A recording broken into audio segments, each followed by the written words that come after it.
reset my password. There's a nice little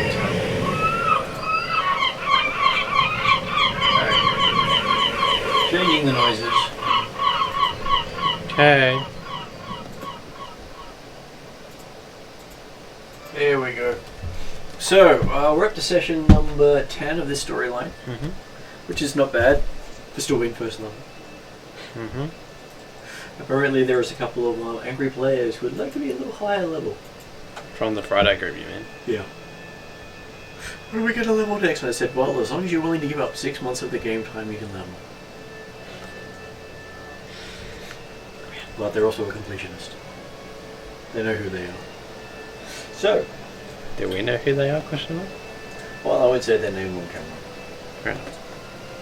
Okay, so tonight in person we have Ethan, who's going to describe his character and what he remembers he was doing last. Awesome. So my character is Dane Steelfire, who is a rock dwarf tinkerer. I also have my little puppy / wolf kobold. We were last doing... we were travelling to the island after I was dealing with a shady / crazy old man, and one of our other party members decided to go with the roguish captain instead for cheaper and also safe. Yes. And you're the captain. And I am also the captain. And unfortunately the dog is not the lieutenant. It would have been good. For who? Everyone.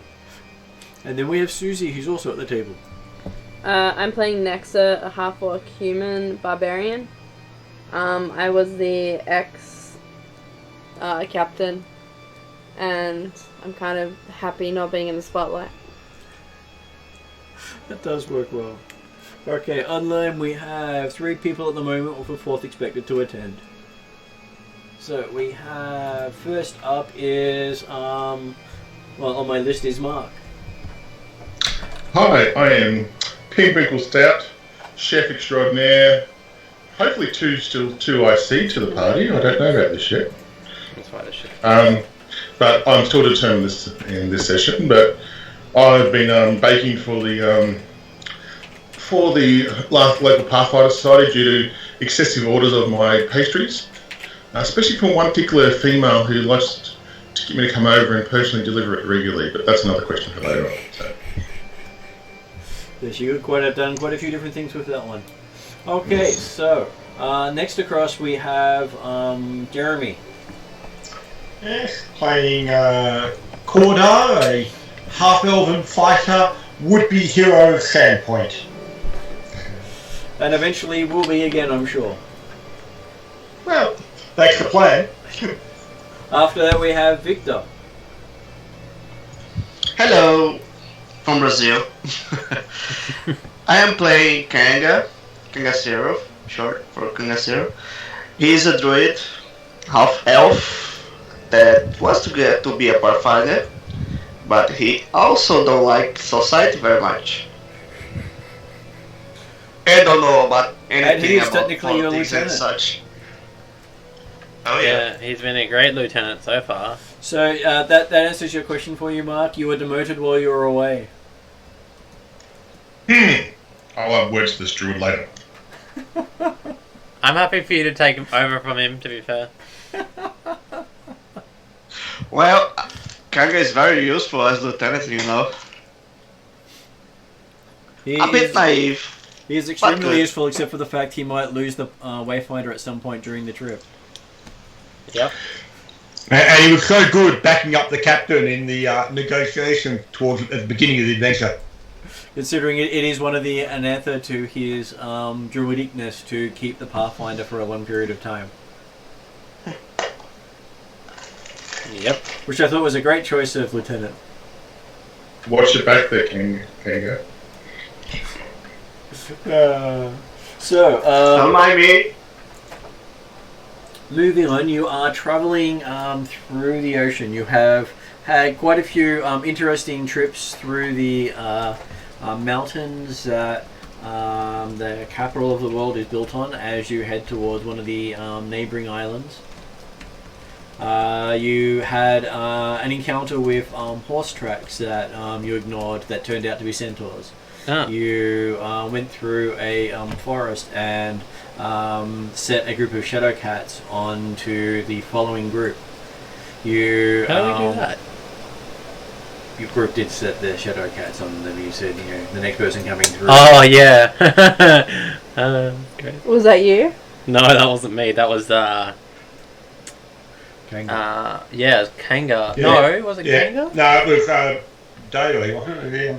But yeah, Yeah, it was blind Dave. Yeah, It was David. Dave. Yeah, it was David. And, Poor blind Bill. and the other group did find the writing on the wall that said Kangasero. I said, "Who's that?" I said, "You remember, it is the druid of the other group that you're competing against." So then they decided to try to put Salander on the wall next to it. Okay, so next thing Nothing strange there. next thing that happened, yeah, could you be careful with putting pop-ups on Yeah, my so Skype, don't. Victor, because my Skype will actually give an announcement to the recording that you've done that. Oh, I'm sorry. And so I'm constantly getting a pop coming from the thing when you do that. Okay, so as you were going through the forest, you went up mountain through a ravine, caused an avalanche, which slowed the party following you down yet again. Who tossed the coin? I'm trying to remember. Go back and review. I'm sure it might have been you. No. Jeremy, did you toss the coin? It's a David popping again. Certainly not. Cornar's not the sort of person that tosses a coin like that. Unlike some people who might shoot a flaming arrow into the air. I think it was Dane who did it. No. I didn't try and chuck something up there. No coin. I shot No, I the think arrow. it was David that threw the flame. you wasn't fired it? the flaming arrow. That's right, you did the flaming arrow and set the bushfire. Well, the brush fire that almost choked everyone. Yeah. Yeah, it's fine. We're good. Okay, so I believe David joined and left at the same time. Apparently. And we'll check and see what's happening on that end. Hello. Oh, nope, he's there now. So, Hey! you arrived just in time to introduce who you were. I remember now. I am David, and I play Bella, who is definitely not a pacifist, but definitely not fond of inflicting violence. Not because he's really weak or gentle. He just... Oh god, what is that noise? He just doesn't really like doing it himself. He'd rather somebody else did it. That was coffee being made in the background for me. Sorry. Ah. That's okay. I'm not complaining. I'll accept deliveries, thank you. That's okay. As long as you, come to the door, we'll deliver it any time. Gotcha. I accept delivery. Oh, that's all too. it takes. Okay. I don't know. Just as a heads up, folks, I gonna come to am this door. driving from Sydney to Canberra tonight, so Yep. this is going to be keeping me entertained. That will be good. So we were Are just you? going over someone in the party had set the Shadow Cats against the preceding group, David. No blind glade. and that someone had tossed a coin into up the mountainside and set off an avalanche. Again, David. Also, it was Tia Witcher, not to the avalanche. And there was also someone who was also yelling to the rest of the group while up the side of the mountain, who also helped cause the avalanche. Was that me? No, that was Okay, Susie. I got one on the What top did I shelf. do? Okay, alright, cool. When you were standing on Did top either of of you want a coffee or a... Yes, please. Just Straight to you, isn't Yes, it? please. I want coffee! What sort of coffee do you want? Anything! It'll be sitting on the bench Anyone for is- when you come over. Any coffee is good. What I'm hearing is multiple effective attempts to slow down the competition in this race to actually complete the mission. pretty much. They were pretty salty when we talked to some of them. They were very salty. Lol. Well, They also started said, 2 on days our later Facebook due that to things the- slow. They also started 2 days later due to the expert they had wanting a sleep in. So they are quite far behind. So the day you got on the boat is the day they reached the avalanche area. So that I would really like one day for our two groups to meet, and we'll just slaughter them. It'll be great. Because you know why? They'll be asleep. Well, but don't forget, based on that information, if we get over there, do the job, and on the way back, the other party might ambush us for the artifact.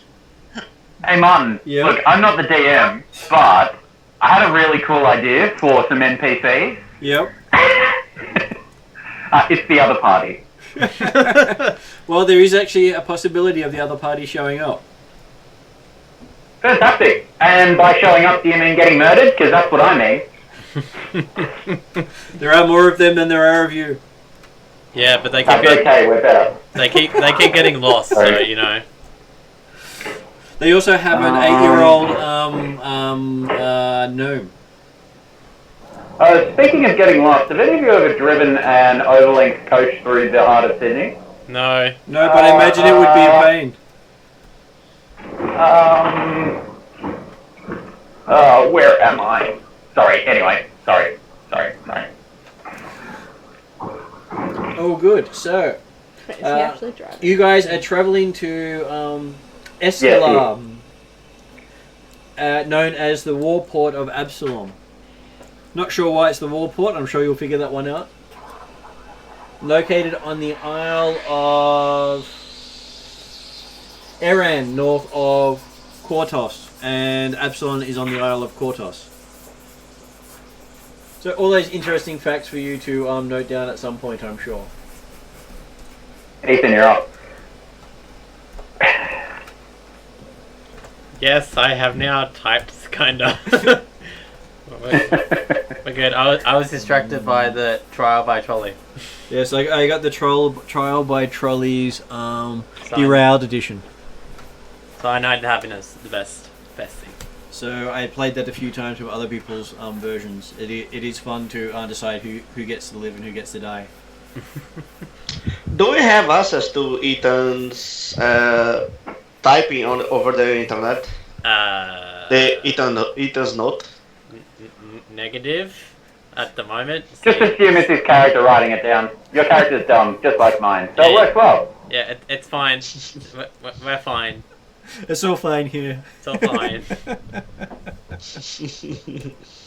If I were Ethan, I would definitely not want other people writing my notes because I write like garbage. But I'm typing, and I'm not writing, so it's fine. No, it's more the content of the words, not even the handwriting. Oh god. I've got a whole war court through mountains. That's all I got. So I'm happy with that. Well done, Mark. David, are you driving and playing RPG at the same time? You're damn right. I'm getting paid to play D&D. Just watch when he rolls a critical. Hey. I'm getting paid as well. I've got a whole day. I'm getting paid leave, so it's okay. I'm getting paid too. That's not the same, and you know it. I'm at work. So to answer your question, Victor, yes, I've just spent 13 days with a group travelling in total about 4,500 kilometres along the east coast. I left from Cairns 13 days ago, and I just dropped them off in Sydney today. And now I'm driving back to my depot to drop the bus off to grab a car to drive another 300 kilometres from Sydney to Canberra. Oh my god. Yeah. I feel I'm so fucking tired. Sorry, alright. Let's go do a thing. That's okay. So, you also had the encounter in the swamp with the kobold druid. And apparently you got them to like you, so they escorted you through the swamp. Which means, depending on when the other guys show up, she'll either not be in the swamp to help them,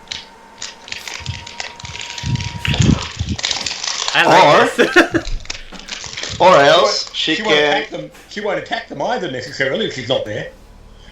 There's that too. I really wish I'd considered the possibility of interacting or getting the world to interact with the other group a lot sooner. because especially being ahead, I would sabotage everything for them. It's okay. When we go back to the fishing village, we can sabotage the other 2 boats. It's fine. Fantastic. How about the tigers? You should have tipped the tigers to eat the other group. You're such a malicious captain. Yes. I'm a dwarf. Yep. And you're digging a hole. So just imagine what happens if they get ahead of you in the timeline then. Exactly. This is what I'm worried about. Yeah, no, I'm fine with that. I'm quite happy to fight their sabotaging as long as I get to sabotage them. That's fine. Whatever you do affects each other. Yeah. Well, particularly on the idea Hey, that so they could very easily get in front of a timeline by just saying, we're going to level. So therefore, not only will they be heading to the timeline, but they'll also be higher level. yeah, but at the same time though, that just tells me that I need to speed game. But we also have our own objectives, so let's not play their game, I guess, whatever, boring. Well, they also want to try to do all the side quests, so they got that problem that they have. Because I've warned them, which I've also told you guys a few times, is the details in the side quests. Yeah. You can do the main quest Right. and not actually get the story. Hello? So, as you're spending the day on the boat, what do you want to do while you're on the boat? Sleep. The naps. I come out of the kitchen because I haven't seen the party for a while. I go, oh, hi guys. Do you want some pastries? Holy shit, where did he come from? Wait, how big is the boat? I'm confused. I didn't see a kitchen on this boat. There is no kitchen on the boat. Oh, I'm very confused now. Oh, hang on. I created a kitchen. Didn't you see that? And I see a pile of wood and the fire burning on the deck of the kind of thing and everything like that. The little stove unit, portable camping one. I'm You concerned. brought fire on a boat? I am very concerned. Oh, do you want me to do that? Okay, give me a second and I'll start putting it out. So. Oh god. You're also looking around and you notice that there are some nice little death holes along the deck of the boat where he pulled some of the wood up to make his little camp stove. God damn it, Penwinkle. Oh, would you like a pastry? And I hand a pastry out. No, the pastry hasn't been cooked yet. It's nice and mushy. And remember, this is the same halfling that burnt down the kitchen and severely burnt our mentor at the beginning. Wow. Oh, look. People get over these things, okay? It just takes time. Yeah, Maybe this damage is coming out of your pocket, not ours. Well, hey, it was only 3 weeks ago you did that to her. It's not not that long ago. That's such a long time ago now. Such a long time. So, I don't know. I don't know what the problem is. Okay. Oh, by the way, what are we doing, guys? I've just got told to meet you at the boat, and I thought I'll start cooking already, and then... Well, first of Technically, all- you would have to First of travel all, both my ways. very strange friend, my first suggestion would be to put that stove out. Hang on. Who are you? Who's this guy? Oh, hello. I'm the guy who survived, unlike half of the rest of all of the rest of my party. My suggestion would be, put the goddamn stove out. Oh, with one hand, I'm throwing water on it, Yep. and then I go, so who are you? So rude. Okay, Oh, so you wash the embers over the deck while you do that. Yeah, I'll do that, and I'm just on one hand throwing water on. You the watch a other couple hand's of the embers pointing roll at into the stuff. bottom of the boat through the hole he made in the deck. Alright, I go and try and get some water and just chuck it in there. Oh, Susie's character was Nexa. So you're going to inform me of this new person in our team? I'm not the captain anymore. I am the captain now. What the fuck? Oh, also you're not the lieutenant anymore, by the way. It's me. Yeah, it's Oh. And there Really, is a rather large halfling who is staring at you with daggers, considering you damaged his deck, poured water into his hull, dropped a couple of embers down there as well, and handing out pastries and not giving him any. Yeah, please give me a pastry. Also, Bella, can you sing song to him because he likes your songs and it'll calm him down? I guess David left. It may have just cut out. Possibly. Yeah, might be driving. So Yeah. okay. So, Yeah. but still, who's the new guy? Who's the new guy? Never seen this guy before. What's going on? Are you he's- replacing the new guy? I'm really upset now. I'm getting upset now. What's going on? No, just calm down. No one's being replaced. We're just getting And some more and backup. I'm throwing pastries around the place to everyone I can see, including the owner of the ship. So Owner of the ship captures it with his mouth. There we go. He's happy. And then he Okay. spits it back out again, saying you should have cooked it. Oh dear. well, I was trying to. But somebody had an issue with it. I look at the. Kanga takes one and asks, how this stuff is made. It's all mushy and such. Well, it would have been cooked, but somebody told me to turn the fire off. So things got to take time, you know. But I suppose people don't understand that, you know, the intricacies of a chef kind of thing, a baker of such talent as himself. So anyway, I don't understand how you think fire on a wooden vessel, when it's our only means of transport, is a good idea. You also have a look around you. You cannot even see the shore where you are. wow. that was quick.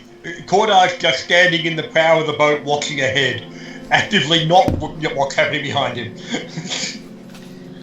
Well, that was quicker than I thought it was. I didn't see us take off. I swear I was just.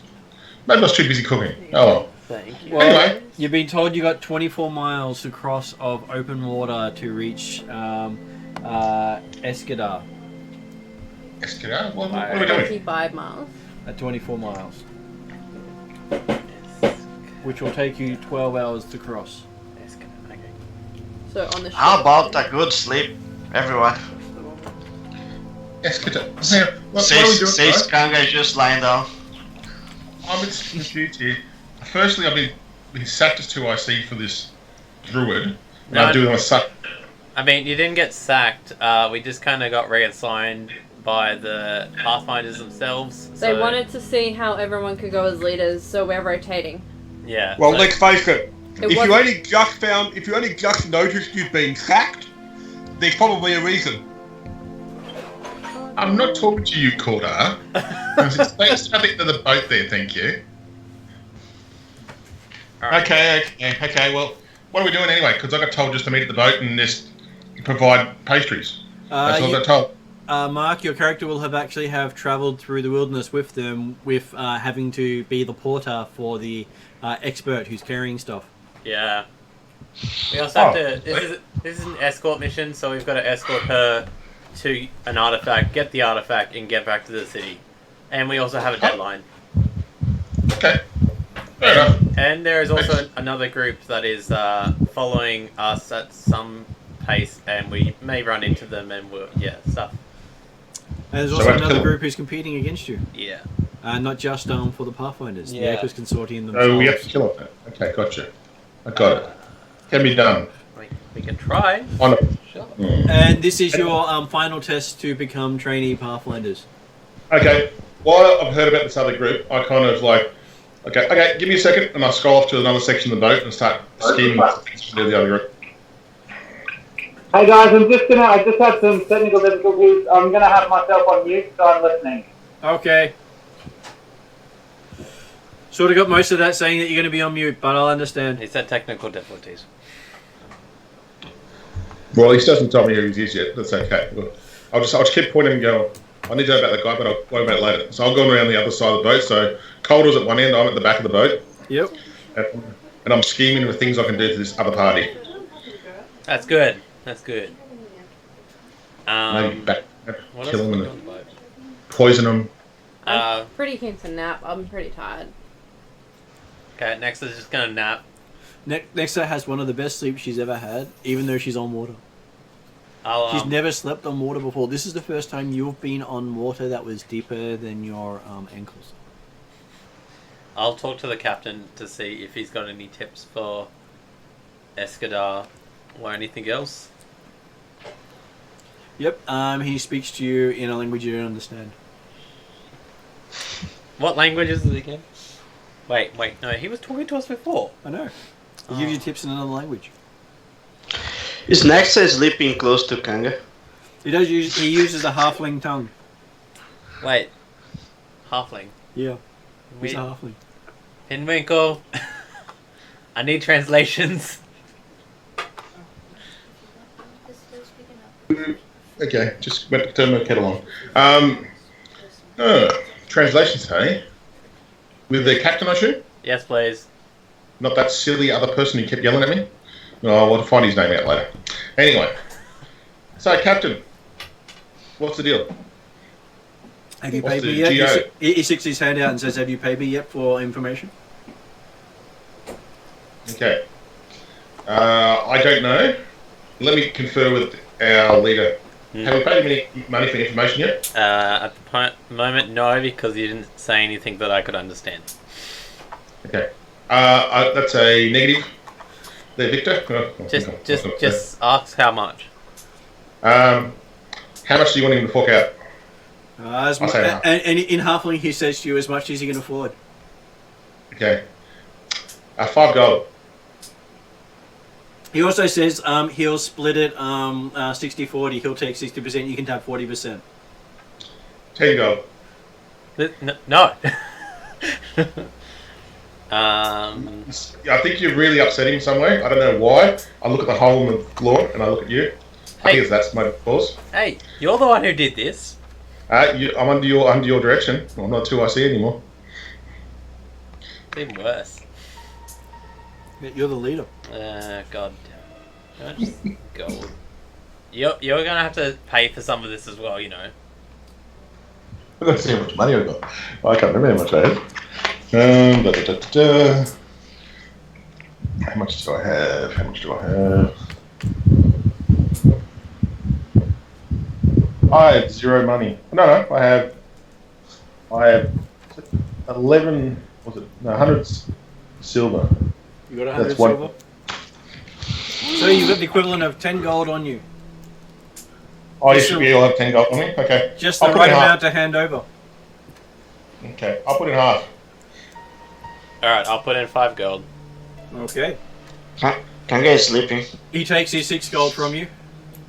I'll take the 4 gold. Thank you. Okay, so now we need to know information where we're going. Do you know much about where we're going? Yes, I do. The place is called Escadar. Escadar. What's special about this place that we need to know about? It is known as the gateway to Aslanti, where the lower Aslanti will gather and sell what they scavenge off the ocean floor. Okay, so it's like a trading area for the lower Atlantic. Okay. Okay. Sorry, I was just keep hearing the clicking. Sorry. Okay. Any issues that we should worry about, like with the locals? Are they particularly frightened of certain races and things like that at all? He says yes, they're frightened of definitely frightened of dwarves. He says. What did you say? Oh, you just started the bit. That's all. He said they're deathly frightened of dwarves. They hate dwarves for passion. I can't say that. Dwarves are silly. Okay. Now we need to escort this person for a relic. Do you know this location in the town that we need to go to? I believe we'll be pulling up to the dock outside of it. Okay, cool. It's known as the Grindylows Goblet. And I just in a quiet whisper to him, I said, "So how's this new boss of the team going? Is he going okay, or is he having a few issues?" Oh, the new boss. What new boss? Is a new Oh, boss? that ranger fellow over there, the one that you know. He doesn't know. He looks at you and pokes a finger at you, going, "I don't really care what your deal is. You're paying me for stuff. I don't know anything about you people at all. Oh, just because I'm a halfling doesn't mean I know everything that goes on in the world. You're not that important," he says. I see them talking, and then he gets like the captain gets flustered. I'm like, what are you doing over there? Oh no, we're just talking about old times, you know, what we got up to in the past, and I give him a slap on the back and I walk away. So, Oh, by the way, you said this place we're going to, Escobar, is it? Yep, Escadar. Yep. Is looks like it's a kind of trade port to the lower Atlantic. Is that right? That is correct.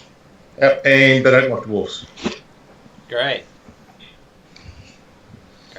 Just thought I'd just say that just don't like. And what about the place that we need to go to? Does he know where it is? I suppose it's just when we port, it's like right next door to it. Cool. So we might not have to go into town too much, hopefully. I'll go and talk to the scholar. Yep. To see if we need to know anything more before we disembark, like later on, sort of thing. Okay, give me a diplomacy roll. Oh no. Oh. 16? Okay, she says, yes, there's lots you can do. How well is your Aslanti? Can you speak Aslanti? Negative. Have you studied any Aslanti artifacts? No. You even know what an Aslanti artifact looks like? No. So, I've got some prescribed reading for you tonight, and she starts pulling up books. Okay. Don't worry, they're all in Aslanti, you just have to learn that first. Is there a How to Learn Aslanti book? Yes, she hands it to you. It is in Guadera. Is there a How to Learn Cordero book? Okay, she scrolls. No, I didn't bring that one. That was left on the shelf. She said to be careful what I bring.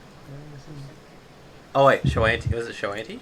No, it was Guadera. Oh shit. I was just gonna go take away and come back instead. I get a garden salad if we need it, or should I try and find the garden salad? A garden salad is fine. You sure? Or a Caesar. Caesar's got a lot of meat in it. Okay. Garden salad is fine. Okay, so you have the rest of the day in the uncomfortable boat. It's got a single mast to get you across the ocean, and only one real under deck space. Cool. I know exactly what type of boat this is. I can picture it. It's not comforting.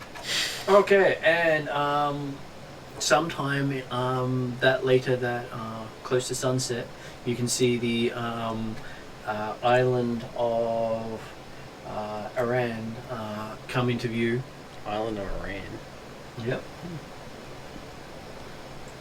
ARA. And the town of Escadar is visible with lighting up. Okay. Cool. As you spend the next 2 to 3 hours watching it get closer in view. Mm-hmm. So the only ones that slept is me and Susie. Assuming Me and Maxa. we all slept later in the night. Well, you're still technically on a day. Yeah, you two are just sleeping during the day. I know. That means we will go forward through the night. Yep. Okay, so you basically get to the docks at just at dusk, and when everyone disembarks, your captain just holds out his hand. Oh yeah. How much was it again? Well, he says if you've forgotten, obviously the price is doubled. Shit. I swear I read this down. I did, but I don't know where I wrote it down.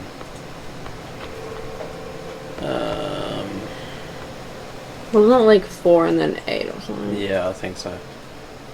If only David. David, are you there? He's on mute if he is. Yeah, I know. I guess I'll hear it. I think it was 20. I don't think it was that much. No, for the whole thing. Like forward and back and stuff. I don't know that No. much. I'm pretty sure it was 4 each way, and then he did some weird math thing and made it 4 and 8. I believe that was the old guy who did the bad math. Yeah, that was the old guy. So you didn't get the benefit of the guy who can't math. Yeah. You got the guy who can math. We got the guy who can math and did a deal with David. So I believe you owe him 15 gold Yeah, for everyone. from everyone. Not each, but Together. for everyone. Alright, how many others again? It's There is at least It's 15 total. You 7 I of know. them. You're the captain. Yes. Okay. No, it's not how this works. Pity you don't have a party fund. Yeah, that would be nice. The Friday group has a party fund. Friday group are losing. Yeah, that's true. Can I get 2 gold from everyone? Did you just have to put that into a calculator? Okay. And I pay 3 gold, so. I'll spend 2, I suppose. But I'm gonna pay in silver. That's nice. That's 20 silver, right? Alright, so hand him over. I'll pay 3 and everyone pays. That's, I've already paid 5 gold already for this. You pay for information. Also, you broke his shit. I disagree. That shit's better now. He looks at the hole and says, "Oh yeah, for you, that's an extra 5 gold." There you go. Well done, Ethan. He would have forgotten that. You're not supposed to encourage this, man. You're going to stop doing that. This is great. It's your fault for burning the ship. Yeah, he just said gold. Yeah. There you go. And I hand in a bit of a huff too, so. And jump off the ship. Once everyone's jumped off the ship, he just pulls out into the water again and starts leaving. Isn't he supposed to wait for us? No. Oh, He didn't say he would. that's true. The other one had agreed to Yeah, take you there for and this back. guy. This guy had only agreed to take you there. Yeah, fine. Cool. Well, we'll go to the Grindy Load. Grindy Loud or Grindy Load? The Grindy Low Goblet. Grindy Low. With an apostrophe S. You actually see the name of it right there on the screen. Oh. Oh, okay. So, battle map always comes in handy. Yeah, that's fair. So what's people trying to Can't get see me? that. So it's load. That's fine. Grindy low. That's like a thing. Cool. So we'll go into there. Just going to mute this for the moment so I can not keep getting pings. There's David pinging. No, not from David, from someone else who's been trying to get me. Okay, so you get there and you find that there is this busy tavern resting over the harbour. It has offers an unequalled view of the water. Cool. In the bar's centre, a thick glass aquarium presents a striking display with a tank of coral statue of a goblin with a lower body of an octopus, hosting a school of colourful fish that flit about in the nooks and crannies of its tentacles. So your person you're escorting, Yep. confirming his name again, Her name. her name, that's right, it was her name. It was Anasta. Yeah. So that suggests you get a room for the night, Cool. or more, depending on how much your fearsome leader's budget allows. Oh shit, here we go. Alright, I'm gonna talk. Oh wait. These are all. They're all Aslanti, aren't they? You don't know. Oh. You've Don't- never met an Aslanti before either. Don't I know from some of the books at least? There's no pictures? No pictures, it's all in writing. Oh god. I will go up and try and speak to the bartender. Do any of us know what low Aslanti look like or are or? You've never actually met one, or never had one described. Okay. And when your fearsome leader asked what he needed to know, he got told lots and lots of stuff, so he got handed lots of books to review. Yeah. Okay, I will actually ask Anesta if everyone around us are Aslanti. She looks around and goes, nope. I will go and talk to the innkeeper then. Okay. So you walk over to the innkeeper. Yep. And You're greeted by a guy with gills on his neck. Okay. And then you realise it's actually a girl, but it's hard to tell. Facial structure, not easy to. It's not a dwarf, so I mean, yeah. these things, do escape your notice most of the time. Yeah, that's fair. Good, like good because it's evening, isn't it? It is evening. Good evening. We're looking for a room for tonight. She looks down at you and says, "You sure you want a room? You're over the water. Yes, Aren't you a dwarf? Won't you sink?" maybe. I'll take that chance. Fair enough. So you want the room closest to the water? No, thank you. You sure? You just said you're okay with being over the water. I mean, it's the cheapest rate. You look like you could do it for the cheapest rate. it's true. How? What's the difference between the cheapest rate and towards the not over the water? It goes up in gold the further away you get from the water. So how much is the one over the water? The one over the water you can have for a measly. I'd go for 5 silvers a night for your group. It's a little drafty and damp, but you'll get over it. Okay. What about the one next to that? Oh, the next one is actually upstairs. That's the storeroom. But we rent that out to people who don't have anything better to do. So the room with actual beds starts at it's got one bed, a nice little fire pit sorted out so it won't actually catch fire, which can hold the nice warm coals, and that's about 3 gold for that one bed and that fireplace. And the one over the water is the storeroom that is currently not being put anything in it because it is a little too drafty and damp for our goods. So how much is the one? How big is the one bed room? There's a 1-bedroom room. You could probably all stand up in it. Or you lie on top of each other. I'm sure you're good friends. If we got the storeroom, could we pay a little bit extra to put some mattresses or something in there? Do you know who it is you're supposed to be meeting? You can put whatever mattresses you want in there. Do you have any mattresses? What's I'm up? just asking you as a player, do you know who it is you're supposed to be meeting? And when or where? At the moment, no. Anessa just said we have to stay here for the night. At the moment.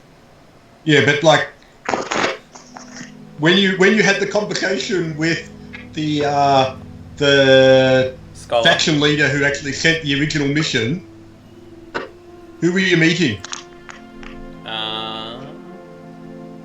Because possibly you could ask the innkeeper about where you can meet and what all that kind of stuff, because you may find, like, we don't know how big this town is. There might be other rooms available.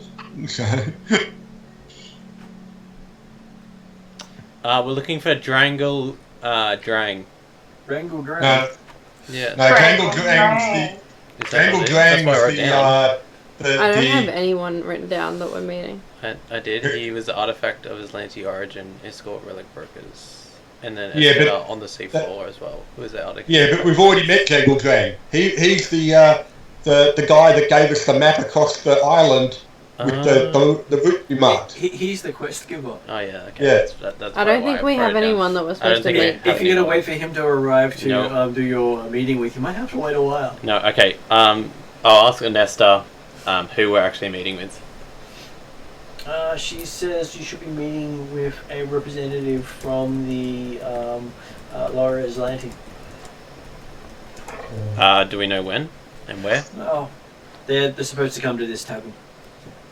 Tonight or? No Most idea. likely during the day. Well, they couldn't actually guarantee when we were going to get here, obviously, so... Yeah. Alright. So the storeroom was 5 silver a night, wasn't it? How much for one of the bigger rooms with actually beds? Well, each room only has 1 bed. Oh. Sure. Just get a room. I don't think it matters. Yeah, okay, we'll just take turns sleeping. Or if we just As we were approaching this port, how big was the port itself? The port itself is probably about 5 to 10 times as large as the little fishing village you left. So it's pretty big. So there's potentially other inns or safe houses or things like that around. Yeah. Most of the town looks to be personal residence. This may be the only inn. I asked the innkeeper, is there any other inns around? Oh, there are lots of inns. I'm more than happy for you to go pay your exorbitant fees elsewhere. That's concerning. I'm the cheapest because I'm over the water. Oh. Do we want to stay over the water? Question mark. I go to the innkeeper. I said, "Give me your finest wine." He looks at you and says, "Give me your money first." Oh, what do you got to drink here? That depends on how much money you've got. I'm not going to get my I'm not going to get my best wine out for someone who can't afford to even touch the bottle. You're not wearing fine clothes, little man. It's true. Oh, I know, but I'd like just to have a few drinks before I work out what I'm going to sleep. Sure, put the money on the counter, and I will get you something appropriate to the money you put down. Yeah, I said one gold, but I put myself on mute, so I'm one gold. So. Okay, so she goes, "Oh, so you want the barely palatable wine then? Is that what I'm getting at?" Yeah, this is, yeah. Yeah, look, I've been drunk on worse, trust me. So. That's okay. It's been fermented with only the best fish guts. Hey, I've had worse, trust me. Hey, Pinkwinkle, don't get drunk again, please. I don't want to carry you again. He puts. I completely zone out to our new leader. I have no respect for him yet. So. He puts a rather she puts a rather dainty-looking wine thing on there that would look like it would break for anyone other than a halfling or a small person. Cool. And then takes the gold coin away and says, I'll pick it up. Yep. I'll pick it up. We'll go talk to a local. So. Yep. Hey, Kangasera, can you keep an eye on? Can you keep an eye on Pinkwinkle for me, please? Well, if he wanna drink, Yeah, a he will drink. drink. Not getting drunk. I sit down beside our new friend. Oh god. Hello. Here we go. Oh, this is a mistake. What are you drinking? Alright, we'll rent the store. Alcoholic crap. It has the smell of fish guts coming from it.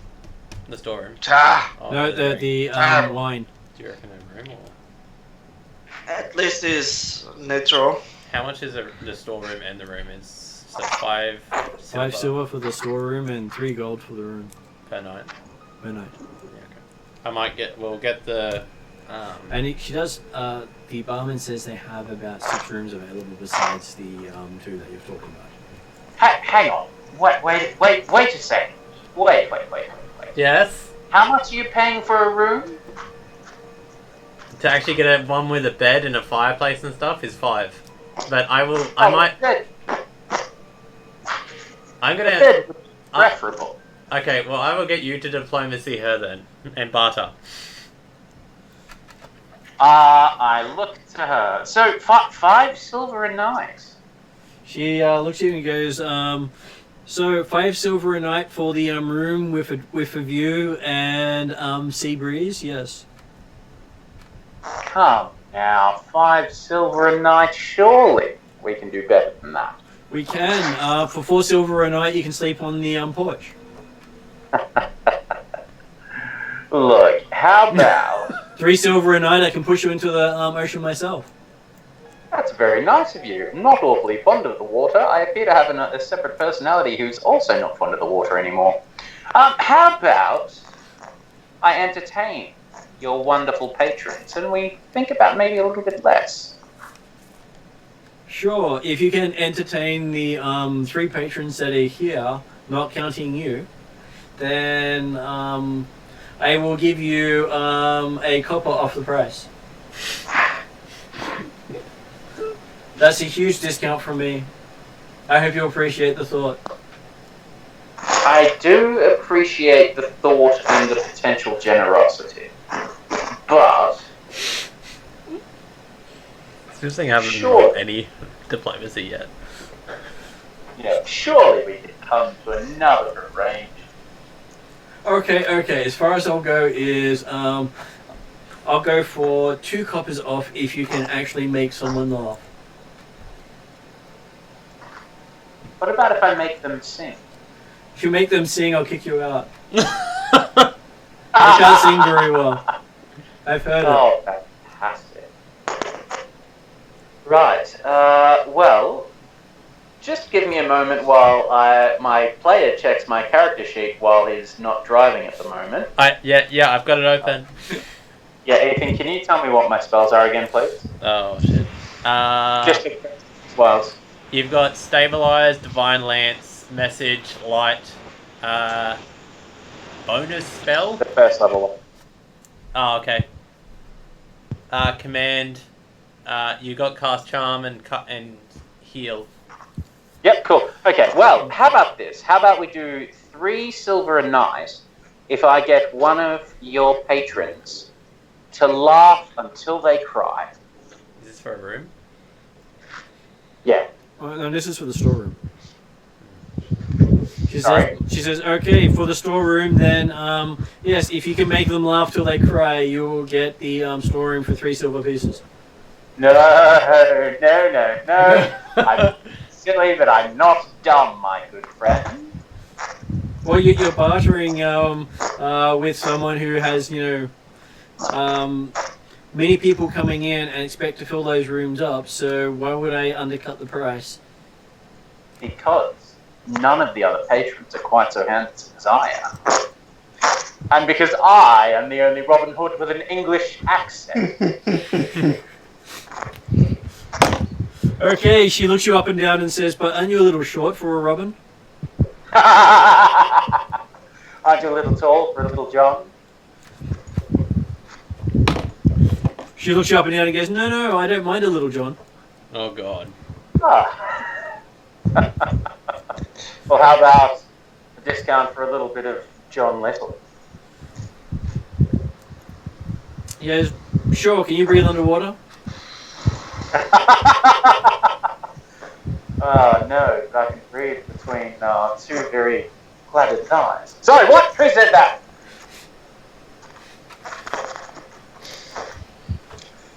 Martin, Yep. so Cordar's effectively just, looking at the map on the thing there, he's basically walked in the door. I'm assuming we come off the dock rather than off the street, is that right? That is correct, you came off the docks. Yep. So he's basically walked in the door and stopped just down, down 1 or 2 squares away from the door. You mentioned there were 3 other patrons in the tavern at the moment. He'll be looking around exactly who's here and what sort of exits and that kind of stuff around the tavern. So you see a man and a woman and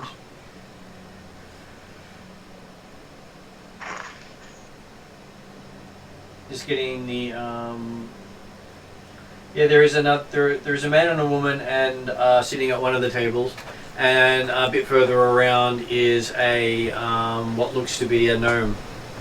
Mm-hmm. And so whereabouts are they sitting in the room? So when you look at it, the D at the bottom of the map, you've got 2 chairs sort of facing the window. Yep. At the directly beneath the doors.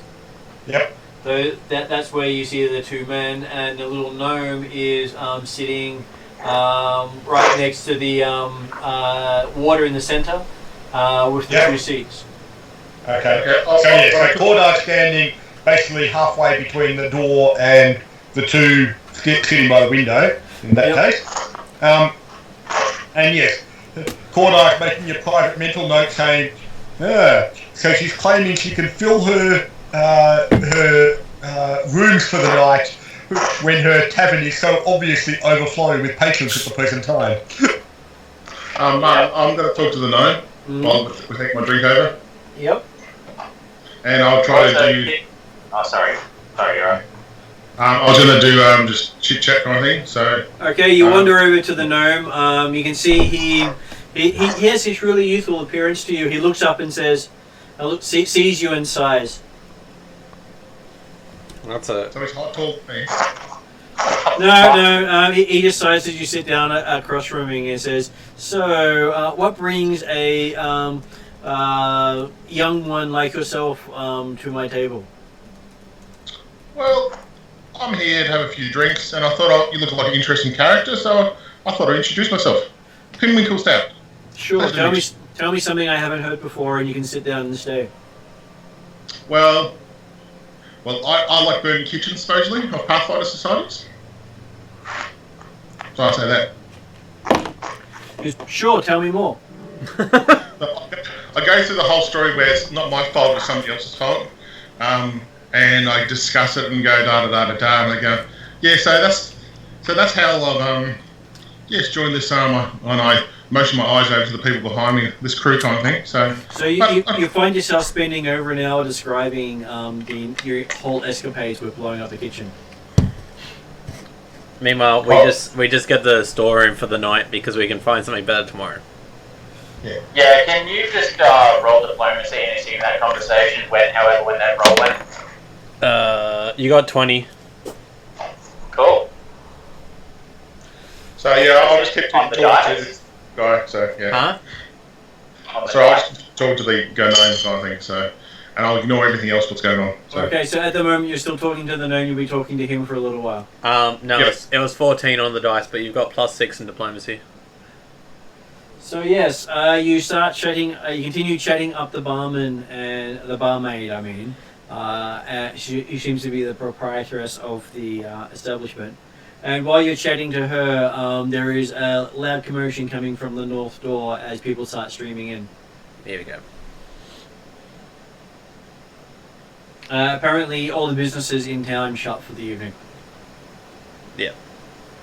Alright, well, we'll just get the... and the tavern seems to be the only one of the few places that actually serves hot food. Alright. We'll get the warehouse for tonight. The storeroom. Okay, so they put you up in the storeroom. Yep. You have plenty of space to stretch out on the bare wood, Yep. with a couple of holes here and there. Yep. So that is that room below the bar. So the very bottommost room. Yeah, I thought so. Yeah. Cool. Well, at least it's something for the night. Yep.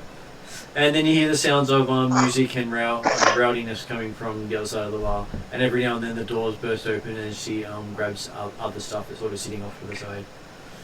Fair. So what was the result of my diplomacy roll? I dropped out for a little bit. Okay, you did very well. You were thinking you're getting headway, and then a bunch of locals showed up. Great. At which point Dane said, look, we'll just take the room for the night and we'll find something better tomorrow. Yeah, no worries. Yeah. Cool. So Pinwinkle is talking to Talking to a gnome. Halfling. Oh, no, sorry. Cool. So does he... Anything else happen from that? So there is loud shouting, people doing arm wrestling here and there, They will also be doing some of that. drinking competitions going. I'll be doing So what sort of people are in this town? You can see that the room is full of humans, dwarves, halflings, elves, I will talk to the dwarves. and some of the humans have strange markings on their neck, What kind of marking? looking like scars. Oh. As in deliberate or battle? Give me a nature roll. How about a medicine check? My nature is a solid 3. It looks like, some sort of, wound to you, of course. We'll have a look. That's nature. Give a nature roll. 13. 13. You look at it, about half the humans have the same exact markings on their necks. So you think it... Okay. Yeah, you don't know what it's for. Don't know. Okay. That's fair. Does the barkeeper have the markings? The barkeeper has the markings. Which earlier on you described as skills. That was correct. So the skills. Yes. Okay. Fair enough. But your character may not understand that. Yeah? That's true. I attempt to get the tavern to sing and dance and influence them to try and drink a lot. Okay, give me Or at a least, perform sorry, roll. spend a lot. I got it. Can I roll? Oh god. It didn't roll on the table. 13. Shit. Let me just find it. What was it? Perform? Perform. What does perform come under? Charisma. Oh. Performance. You got 19. Yeah. You get a 19 on your performance roll as you try to convince everyone to spend up. Most of them were, looking at you going, maybe they sort of, nod, bob their heads a little bit and all that, but they're ignoring you in general. Assholes. Okay. You were apparently not that entertaining to them because you weren't talking their lingo. Fair enough. Everyone here sounds like the backyard yokels compared to you. Yeah, I'm not lowering myself to that standard. While I'm talking to this gnome, can I ask his name and what he does here? He says if you can figure out his name, he will give you a gold coin. Okay, I want to evaluate him, and I'll probably have to do it under a perception, I assume. Yep. Or could I use my underworld lore? Perception to start with. Okay, cool. Fair enough. That's your ability to notice things. That's a 26. Okay, so now you can make a society roll. Society roll? Yep. That's a 24. Okay, so looking at him, he is wearing clothes that is well used but finely made. He has an appearance of youth, but his hands and demeanor are that of someone who's been around for a long time. His movements and such make you think he's probably about maybe 200 to 400 years old. Okay. Because gnomes don't actually age after a certain point. They bleach. And for someone who gets new experiences, they don't bleach. So that technically, as long as the gnome keeps doing new things... Or anything like that? What was that, Mark? Do I just see any symbols of him on like end that would identify him with society, something like that? Like any factors or anything like that? Looking him over, he does have some distinctive markings. I will describe it to you once I figure out where I wrote it down. Yep. I guess that sounds legit. So I just refer to a book instead of writing it where I wrote it down because that would be a lot faster. That's okay. It's not in that one, it's probably in that one.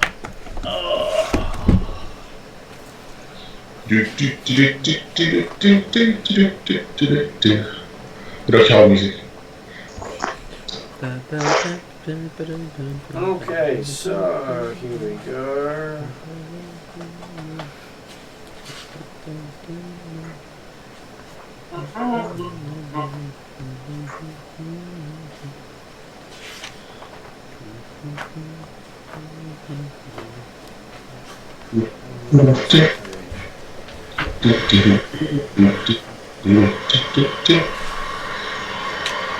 Watch out for that tree.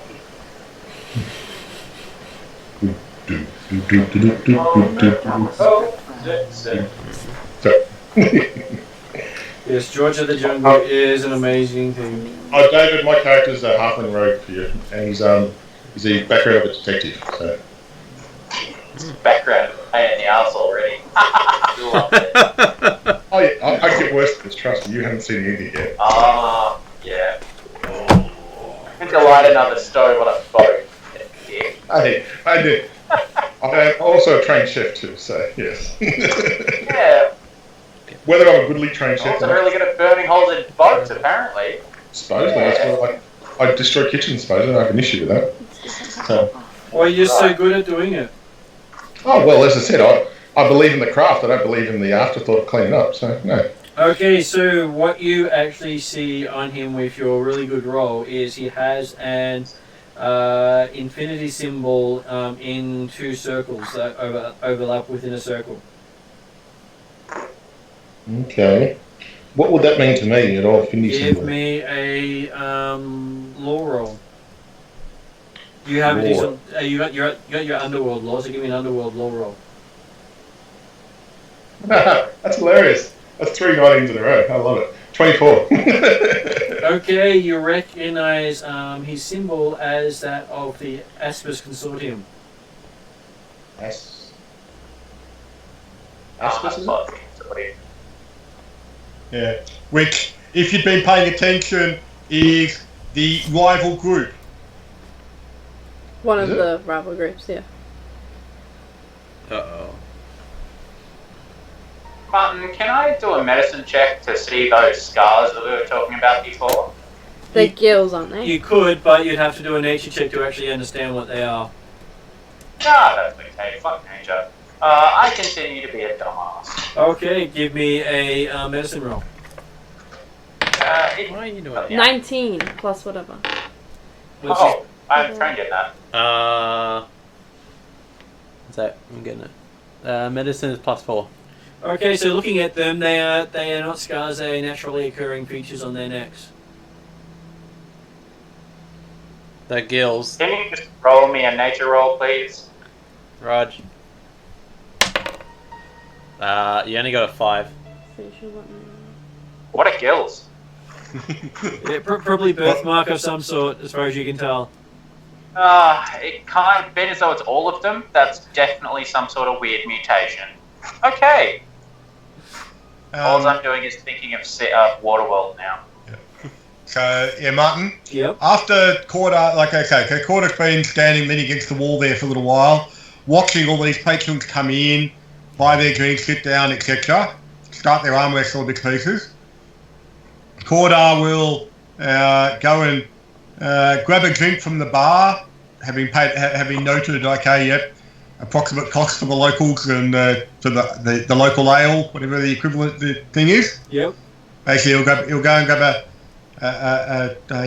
tankard at the local and aim to sit down with a couple of the impressive guys trying to impress each other with their arm wrestles and inquire if they want to actually have a bit of a challenge. Okay. So yes, you sit with a elf and a dwarf who are currently arm wrestling. Okay. So, only the couple that are doing arm wrestling, are they? It's not a general thing in the tavern. Well, people are standing around watching. Okay. I'll join the crowd to watch at the present time, and then potentially aim to challenge the winner. So. And I'll go back to the gnome. I said, look, I don't know you well enough, but I believe we might know each other and what you're tasked here to do, but... Well, that's not my name, he says. So does that mean you owe me a gold now? No, I never said that. Well, in that case, then I guess our business is done. And he puts the coin in his pocket and gets up and walks over to one of the rooms. Before he walks over, I'd like to pickpocket him. Okay, give me a chance at pickpocketing. Isn't that thievery? You want stealth? Stealth first or thievery? It is thievery to pick his pocket, I believe. Thievery, yeah. Okay. Come for mama. That's kind of okay. A 13? A 13. You go to reach into his pocket. He smacks you on the back of the knee with one of his walking stick you didn't even see. Oh, sorry about that. Doesn't quite hurt, but it does startle you. Oh. To keep your paws off my stuff. Oh, I'll try not to. Yeah. I'm sure whatever you touch blows up in some way, shape, or form. Yeah. Just like the rest of your life will, I'm sure, he says as he walks off. Yeah, and I said, just watch the back, Jack. I tell him on the way back, so yeah. I always watch my back, he says as he walks away. Mm-hmm. That's right, I'm just keeping an eye on him. So, anyway, I'll head back to talk to our new sorcerer friend that I don't know about. So. Yep. If you keep saying that every session, it'll be quite amusing.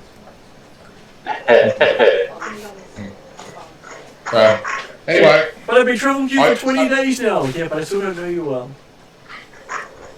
Well, I said I don't know who he is. He hasn't introduced himself yet, so I have no idea who he is. So I want to know all about him. So I'm gonna sit behind him, wherever you sit, and just stare at him the whole time. So Remember, Mark, technically you've been travelling with him across the continent for the last week or so.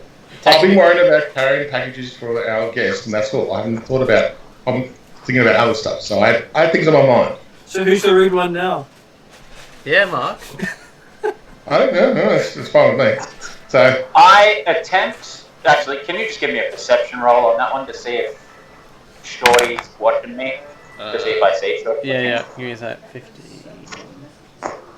Where the hell is perception? and I'm not stealthy, Martin. I'm being quite obvious. The attack page. Oh, the attack page. Oh, okay, give me that. Up the top. Oh, yeah. 19. Yep, you do notice the halfling staring at you with definitely showing bedroom eyes on his look. Oh god. Yeah, right. Okay. Really? I attempt to teach the patrons of the inn that song, Am I Ever Gonna See Your Face Again, and get them to interject with that no way get fuck off. I gotta do a performance then. Okay, give me a performance roll. You only got 10. Okay, so 14. as you start singing that song, people start throwing their tank cards and plates at you.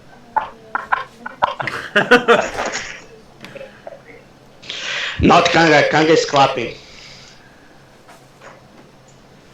The barman comes over and says, "Look, if you're gonna sing songs that cause people to break stuff, you're gonna have to pay for that."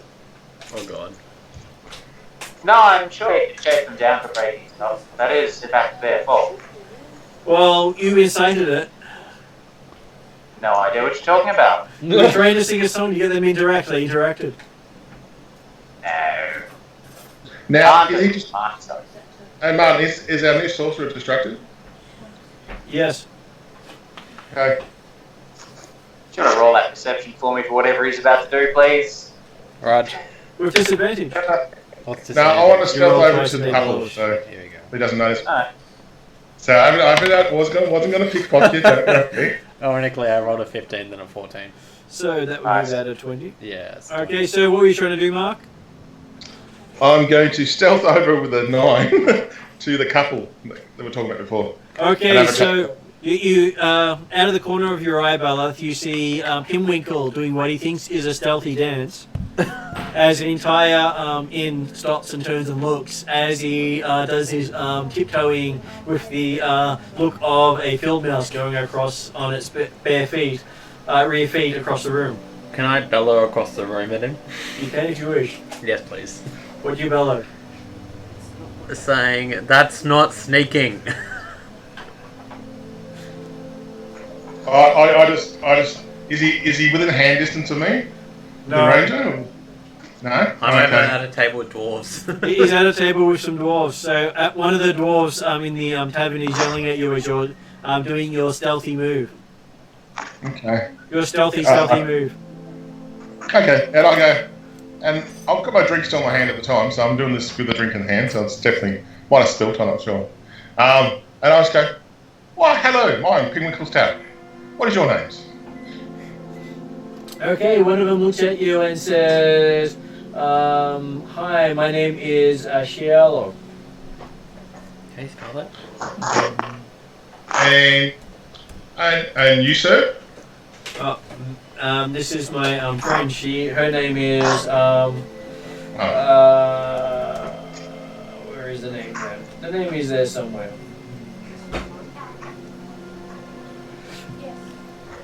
Anissa. Can I give- Anissa.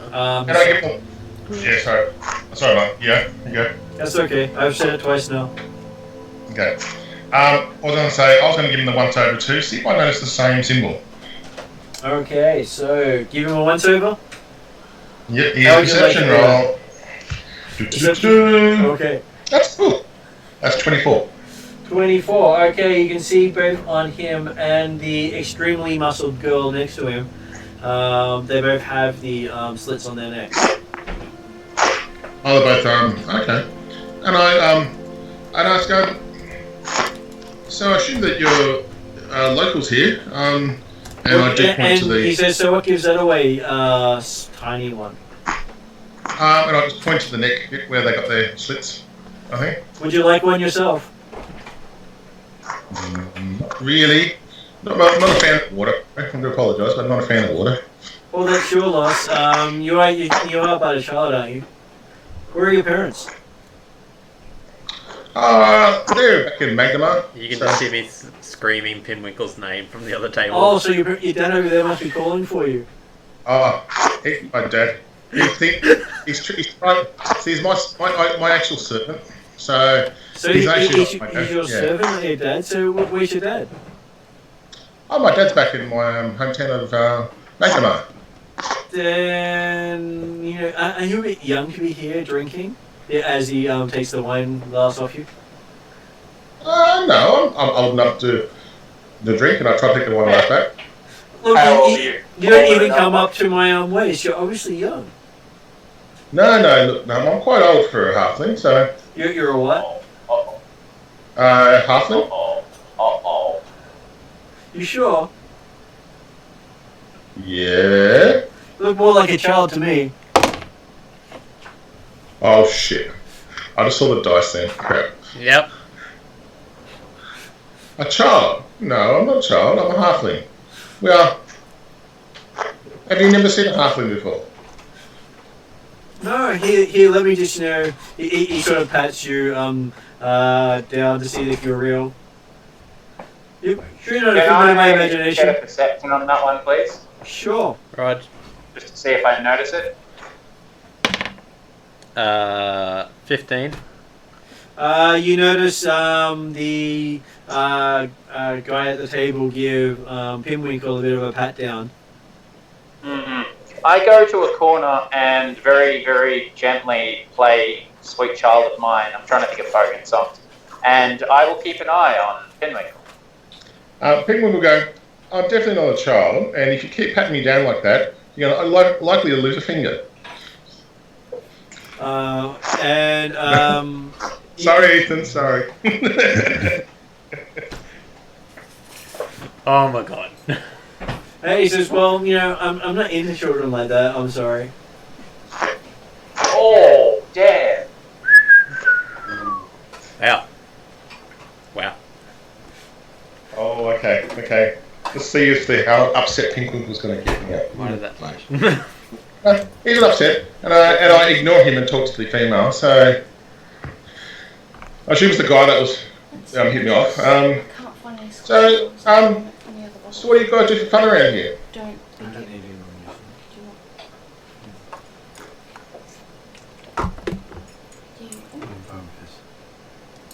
I'll have a long black with two. No. You'd like a long black, would you? She says, she doesn't know a long black if you'd like a long black. Wait, I'm leaving that one. La. Anyway, I'll talk to the other person, ignore this guy completely, completely shut him off, and I'll go, so what do you guys do for fun around here? I've just come off a boat and looking for some adventure. Long blacks, apparently. Yeah. Well, if you're up to it, you can always go for a leisurely swim. There's lots of stuff to see. Like what kind of stuff? There are boats, there are reefs, there are sea life, there are interesting things scattered all over the ocean. Sea life.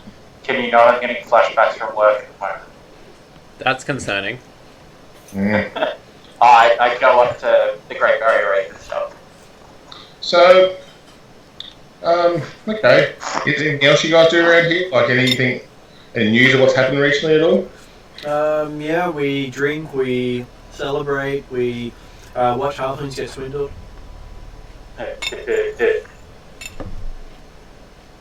Halflings get swindled. Are you feeling a little lighter?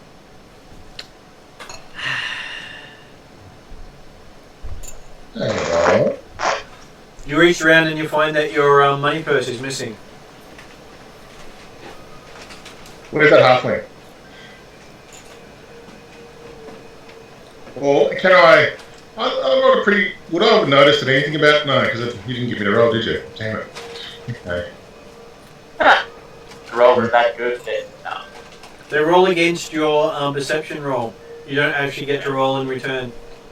Okay, so... Against your passive perception. Oh, that was the 20. That's what the 20 is for, isn't it? Okay. Okay. So I don't know who's taken it yet. I'm going... So I'm going to I start... think you were left from how to pick a pocket and you weren't even paying attention. You're not there, Jeremy. It's okay. Jeremy's somewhere. Okay. Well, I'll go. So, there's people like taking posters over here, and I just look at the guy in particular. Do you ever get any sort of reaction out of him at all? Or is he stone dead silent? The other guy?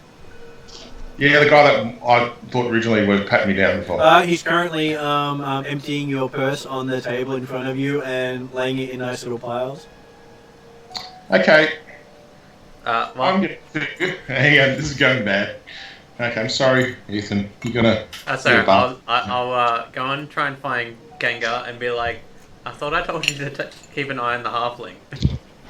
I am keeping an eye on the halfling. Well, why was he tiptoeing across the bar and now doing something? I know, I'm going to... I was watching him.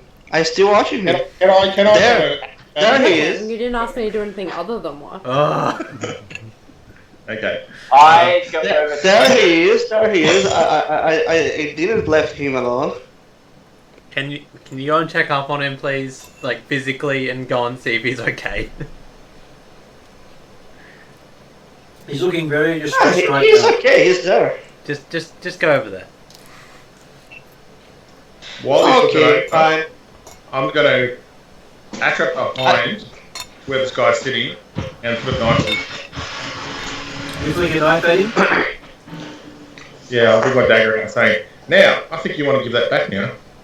I attempt to get Jeremy's attention.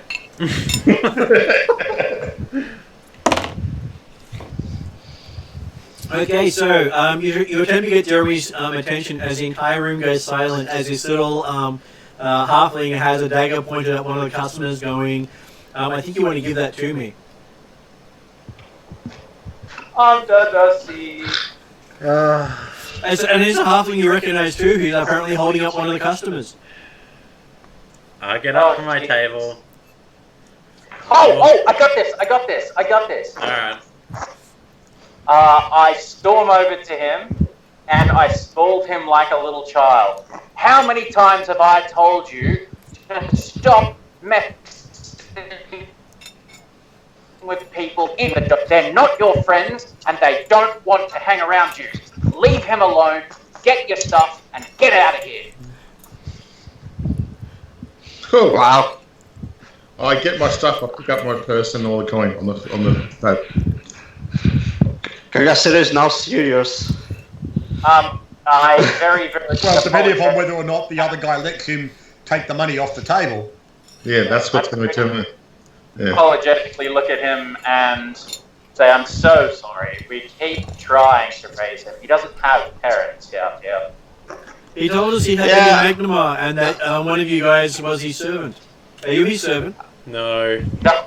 Gosh, no. I will get and drag him out of the bar. Thank you. The mind of a child is something that is to be valued and cherished, and he has a fantastic imagination.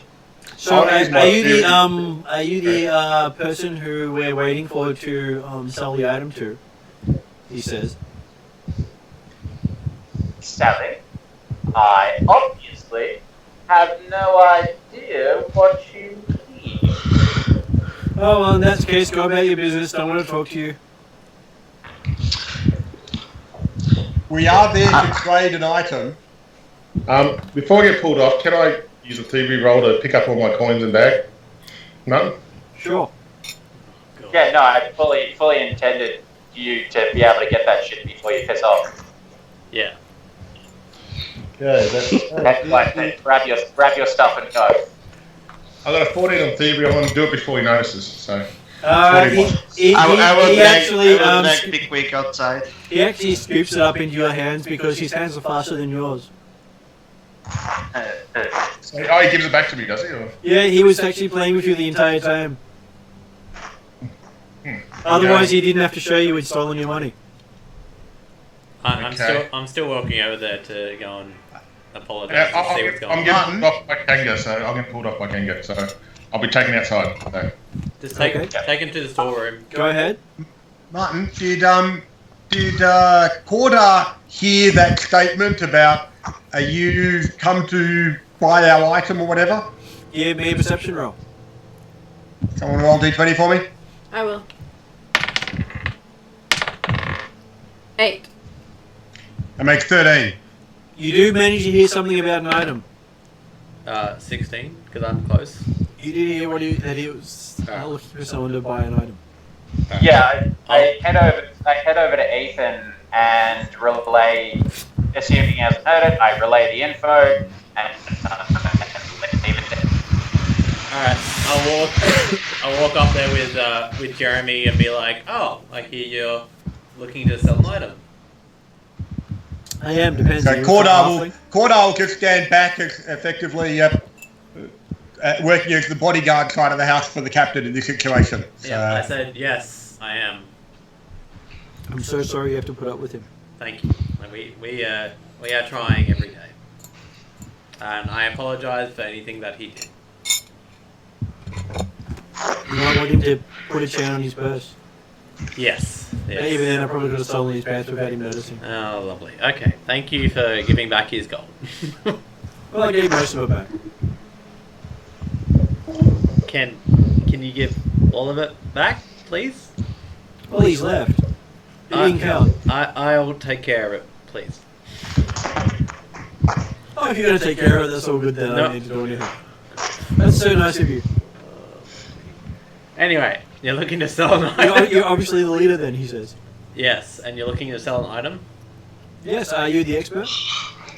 I'm with the expert, I can go and get her. Well, you're here right now. Obviously, you are a person of studies and law, and you can obviously tell the worth of this item. I'm sure that Corda will signal the expert if he's within sight, or one of the others in the party to go and get the expert. You don't actually see the expert in the room. Okay, well, let's say Corda will signal one of the others to say, go and fetch him. I go and fetch the creepy. Oh, sorry, yeah. Cool. I'll stall while we're getting the expert. Okay.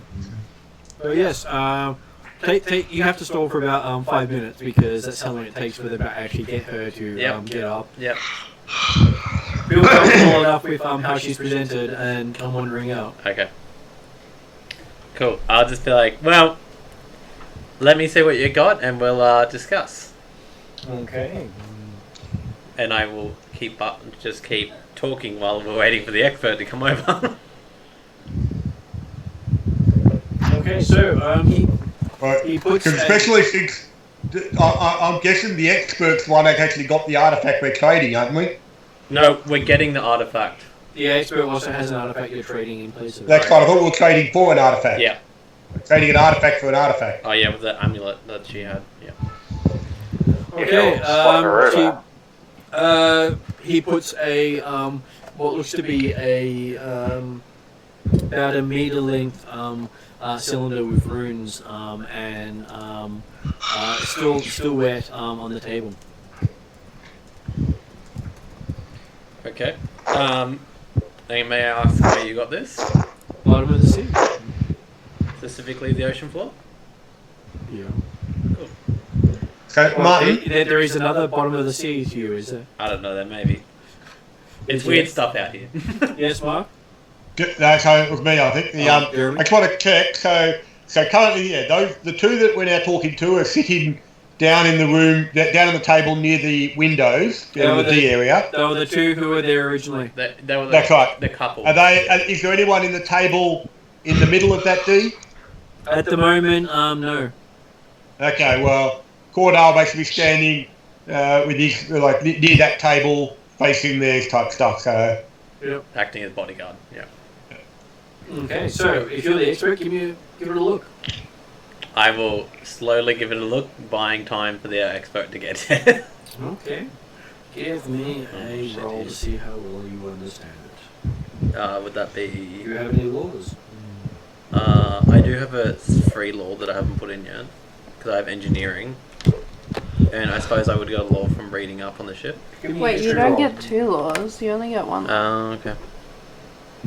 You might get 2 more. Do you get 2? There's actual history, so I'm gonna go with Arcana. Okay. Arcana roll. Yeah. What's the proficiency with that? Is that wisdom? Arcana is intelligence. Oh, so I'd have a +2. Yeah, cool. I got a 17. Okay, looking at it, it looks legit. Okay. It has runes. Mhm. They are in a language you can't read. Mhm. Do I? Looks similar to the stuff in the book you were looking at. Oh, okay, so I do actually recognize it a little bit.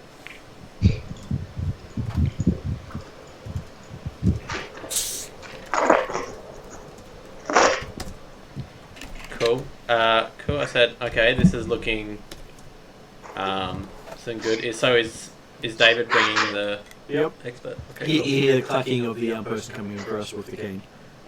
Cool. How about, and here is our expert.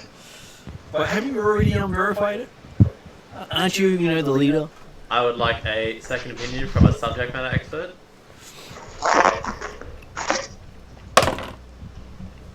Okay, she looks at it and says, "Oh, this is rubbish."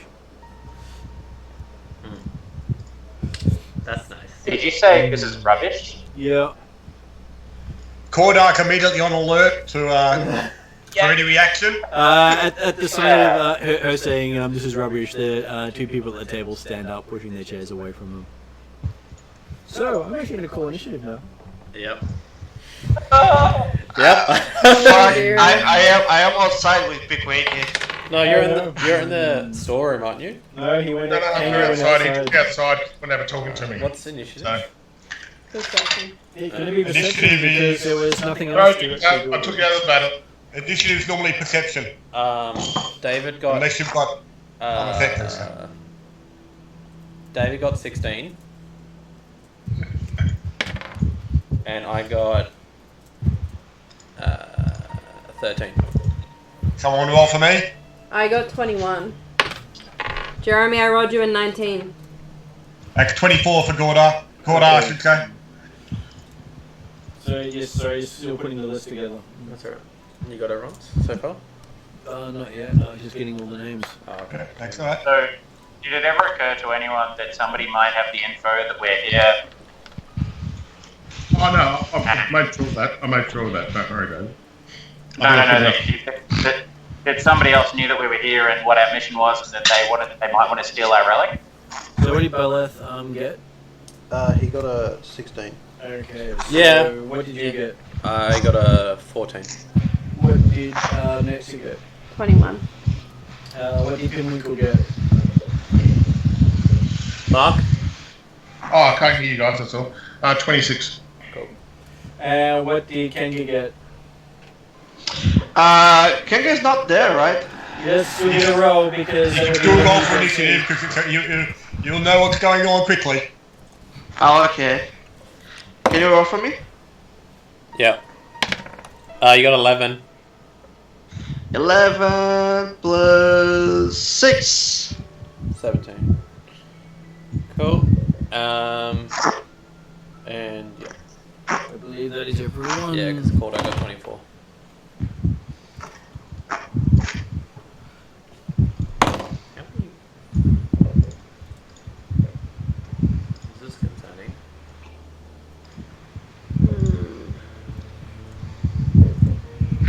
We can start the fire. Except for Pinwinkle.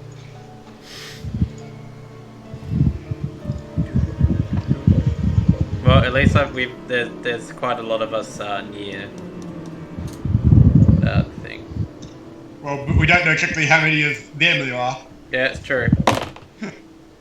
I'd say there's at least 4 at the moment, given Martin is rolling. Oh, I'm sure there's absolutely no indication that something bad's happening. Okay, No, so... no, no. Martin might be rolling for all of the other patrons, but when which side or non-side they get involved in, we don't know. Martin might be rolling for 10. Okay, Okay, so what is Pinwinkle doing with Kanga outside? Well, I will make him throw up. Like, get the poison out, pal. It is Pinwinkle first, I mean, sorry. What is Pinwinkle doing with Kanga? So what does Pinwinkle want to do, because it is his initiative? Do I hear anything from the outside? Yeah. Okay. I kick a Kanga in the ankles and try to disengage and go back in the... Okay, give me a escape roll. Let me just check to see what that comes under. Athletics. Thanks, probably. Actually. Quite possible. Acrobatics. Or Is he rolling against my strength or something like that? He may be doing that. Give me a second. Seeing if he can actually do that as a action. I'm sorry, but you will fail, sir.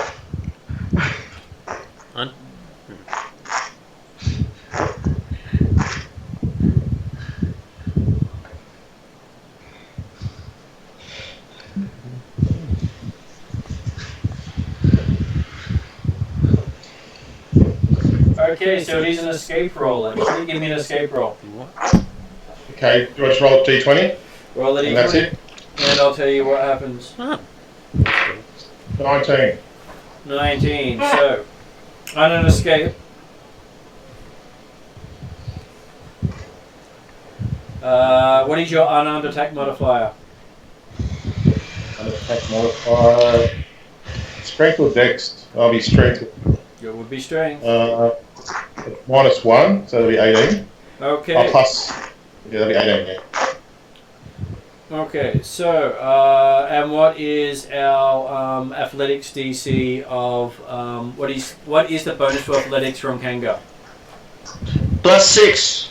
So yes, you have no chance of holding the halfling going past you back into the inn.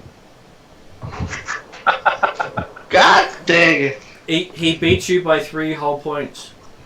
I actually found out the trained and unarmed, so add another +1 to that, so 20. So it's all good. Okay, so you make it into the inn.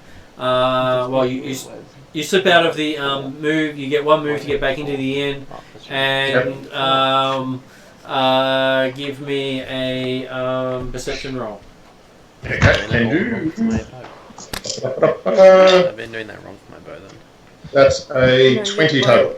Okay, so you basically burst back into the inn, and everyone seems to be standing, looking tense Different. at you. See how it says And me.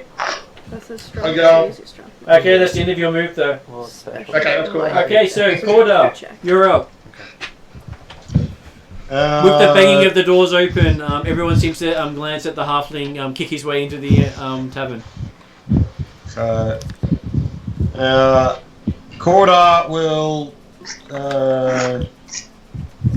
basically aim to grab the guy that stood up.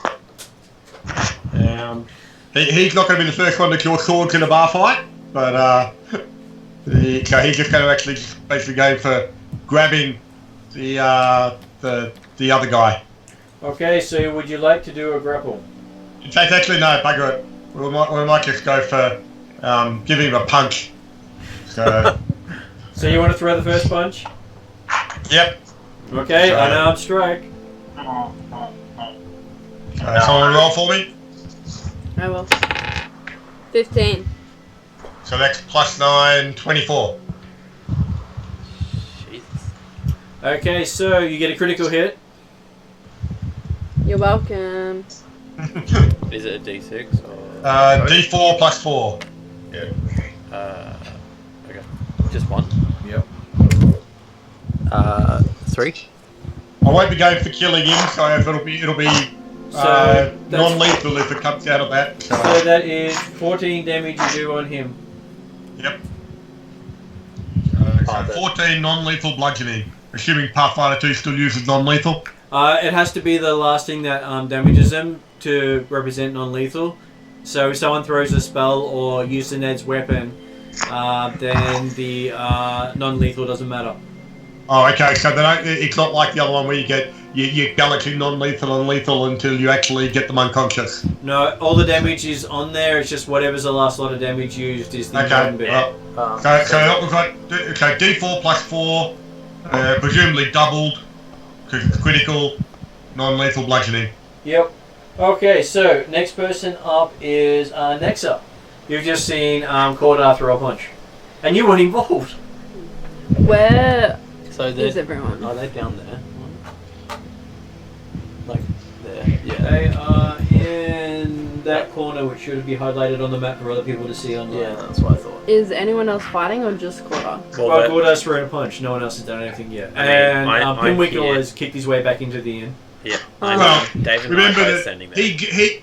he pushed his way up from the table rapidly after being told it was a fake. But whether or not Esther was close enough to hear that first interaction or see it, I'm not certain. I'm assuming she was either at the bar or at one of the further tables. I will approach closer and then hold until someone, like one of the other guys, attacks any of my... It will take you 3 actions to get there. Cool, I'll just chill there then. Okay. I'll walk up and chill. Okay, you rush up with your 3 actions. Yeah. Then everyone in the bar seems to look in your guys' direction as you've beaten up one of the locals. And they all seem to be pulling weapons out. Oh shit! Here we go. And it is the guy you hit. He decides to flip the table. You only get 3 actions in this thing? You normally get 3 actions, yes. So I could have had another punch if you were still You would standing. have had another 2 punches. Would you like another 2 punches? Well, another one, because I figure it takes, there's probably at least a move in, a step in or whatever, to get round the table or whatever he was in. So, Sure, a move to get there and a punch and having the second punch. Roll again for his second punch. So just 15 again. 15, so that is now plus 4, so... sorry, no, plus 5 it should be, so 20. So that's just a normal hit? Yep, so D4 plus 4 bludgeoning. 2. So 6 points. He's taking a fair beating. And then it is... So then it's his go, yep. And he collapses. So you basically bludgeon him into unconsciousness. Okay. And then it is Kanga's go. The halfling has run past you into the inn. And there's a sound of combat going in there. He started a brawl. What would Kanga like to do? Victor? Oh, I'm sorry, I was muted. Then I was storming the meme, of course. Okay, you do Following one the move. halfling. You're right. You stop right behind the halfling. Give me a perception roll. As you scan the room to see what happens. It's plus 6. Apparently, someone rolled a natural 1 for you. Would you like to have that, or would you like to use one of the rerolls? Let's use the reroll. We are almost close to the end. Okay, so apparently it is another natural 1. So it is meant to be. The halfling has caused all of these problems. He must be dealt with. You never let Susie do a reroll. No, Ethan did the reroll. No, I did a reroll with a different dice. So Still got a both players on the table rolled a 1 for you.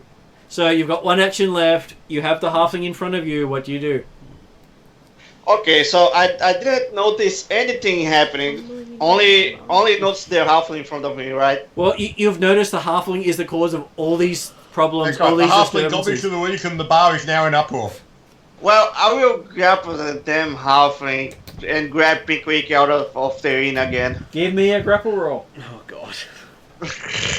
Me? Yeah. Yeah. 11. So 4, 2, 4. That's plus 6. Let me see. It's attack roll, right? It is. I'm just looking at the actual page of it. Attack roll. On page 242. Okay, so the grapple. My So attack what roll is for Mark? feats What is your is fortitude plus 6. DC? Fortitude? Fortitude is +6. No, Mark's fortitude. My fortitude is +5. My class DC is 17. So your fortitude. So the DC is 15, and Victor, this is a athletics check. Okay, can you roll for me? Athletics is +6. 12. 6 plus 6. Okay, so you pick up the halfling off the floor. Really? Okay. And grab it outside. No, unfortunately, this is your entire turn. You spent one round looking around and knowing it was a halfling, picked him up. So you have you have the halfling in the air as your third action. So, next person up is Beleth. Delay. Okay, so then next person up is someone else. Dane. No. Isn't it? Oh, okay. Okay, so a little dart hits Cordar in the back of the neck. Cordar gets to make a fortitude save. Oh shit. I rolled you a nat 20. Nice. So, what is your fortitude plus 20? Jeremy, you're not muted, mate. He is. Apologies, 26. Okay, so that would be why we weren't actually responding to you, Jeremy, because we didn't hear you. So yes. No, that's right. I was actually hearing sirens in the background. I was thinking, oh yeah, people couldn't overhear me anyway. So, 26 means you actually managed to get a critical success, and you've taken 1 point of damage from the dart. From the dart, okay. And next person up is Dane. I'll do a perception to see if I can see where that dart came from. Sure. 14. Came from Cordar's neck.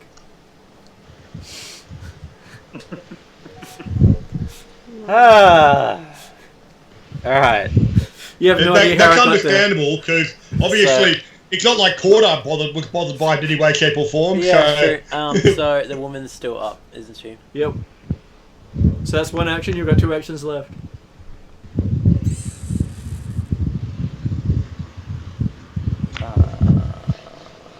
Do you want to beat up another bar patron? No, I'm good. I don't think so. I'm a bit worried about all these people grabbing weapons out. Well, they're mainly daggers. I mean, yeah. A little shiv in the back. What's going to go wrong? Yeah, that's true. Well, what's going wrong is I'm a ranger, so I need long distance. Is there? So where is she specifically? Is she directly behind that table at the moment? Well, they were either side of the table, so they pushed the chairs away from them. Okay. And stood up. Can I go towards like the window so I'm further away? You want to throw her through the window? Huh? You want to throw her through the window? No, I don't want to throw her through the window. She'll swim. So you're going to stand against the window so she can throw you through the window? Oh yeah. That sounds like a great idea. Yeah, no, that doesn't sound like a good idea. I don't like this. I love that suggestion. No, I'm good. I can't delay because I've already done an action, can I? You can't. Can I delay if I've already done an action? No, you can't delay if you've already done an action. I will try and look around, look at her to see if she's gonna make a move. Of course she's going to make a move. Oh, okay, well, that's obvious. She stood up. She was showing move intent, and she's the one with the most muscles you've ever seen on a humanoid. Dear Lord. She's the muscle. I am not good at punching, which is concerning. I will step more towards. I will step kind of near Cordar to be like, oh yeah, you can deal with him. Okay, as you go to step away, she uses her reaction to grab you. Oh shit. Okay, so what is your I think it was reflex defense? Yep.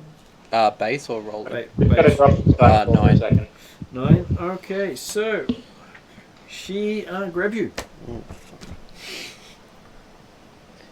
Yay. So you're currently grabbed. Would you like to try to escape? Yes, please. Give me an escape roll. Shit, here we go. Does 13. that action of grabbing allow me an attack of opportunity? It is a Like reaction. motion? It is a reaction. Yeah, but you could like the reaction. You could grapple type of thing. Like and I don't know. I'm asking the question. A grapple is an attack action.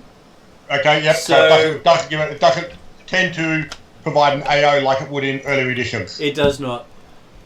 Okay. But you can use a grapple as your attack of opportunity. You can use any attack action as your attack of opportunity. Oh yeah, no, they can't. But like in the early ones, where it was the fact that if you're going for a grapple, unless you had improved grapple, you'd get an AO or you'd attract an AO. I think that'd come from the actual recipient, wouldn't it? Not not outside. Yep. Yeah. So 9. All good. 9. Okay, you fail to pull free. Shit. Okay, and guess what? It is now her go. Oh, here we go. Yep. She throws you. She goes to throw you through the window. Does Jeremy like Splash! Oh fuck! Splash! Why? Don't worry. Next round you get to do the swim roll. This is great. It's going great. Okay, so her next action is to step up to Jeremy because she was at least a little bit away from you, and then she tries to punch you as well. Okay, so she hits armor class 27. Yeah. Oh. Does 27 hit you, Jeremy? Jeremy's on mute again. It's a crit. It's a crit. Oh, okay. Ouch.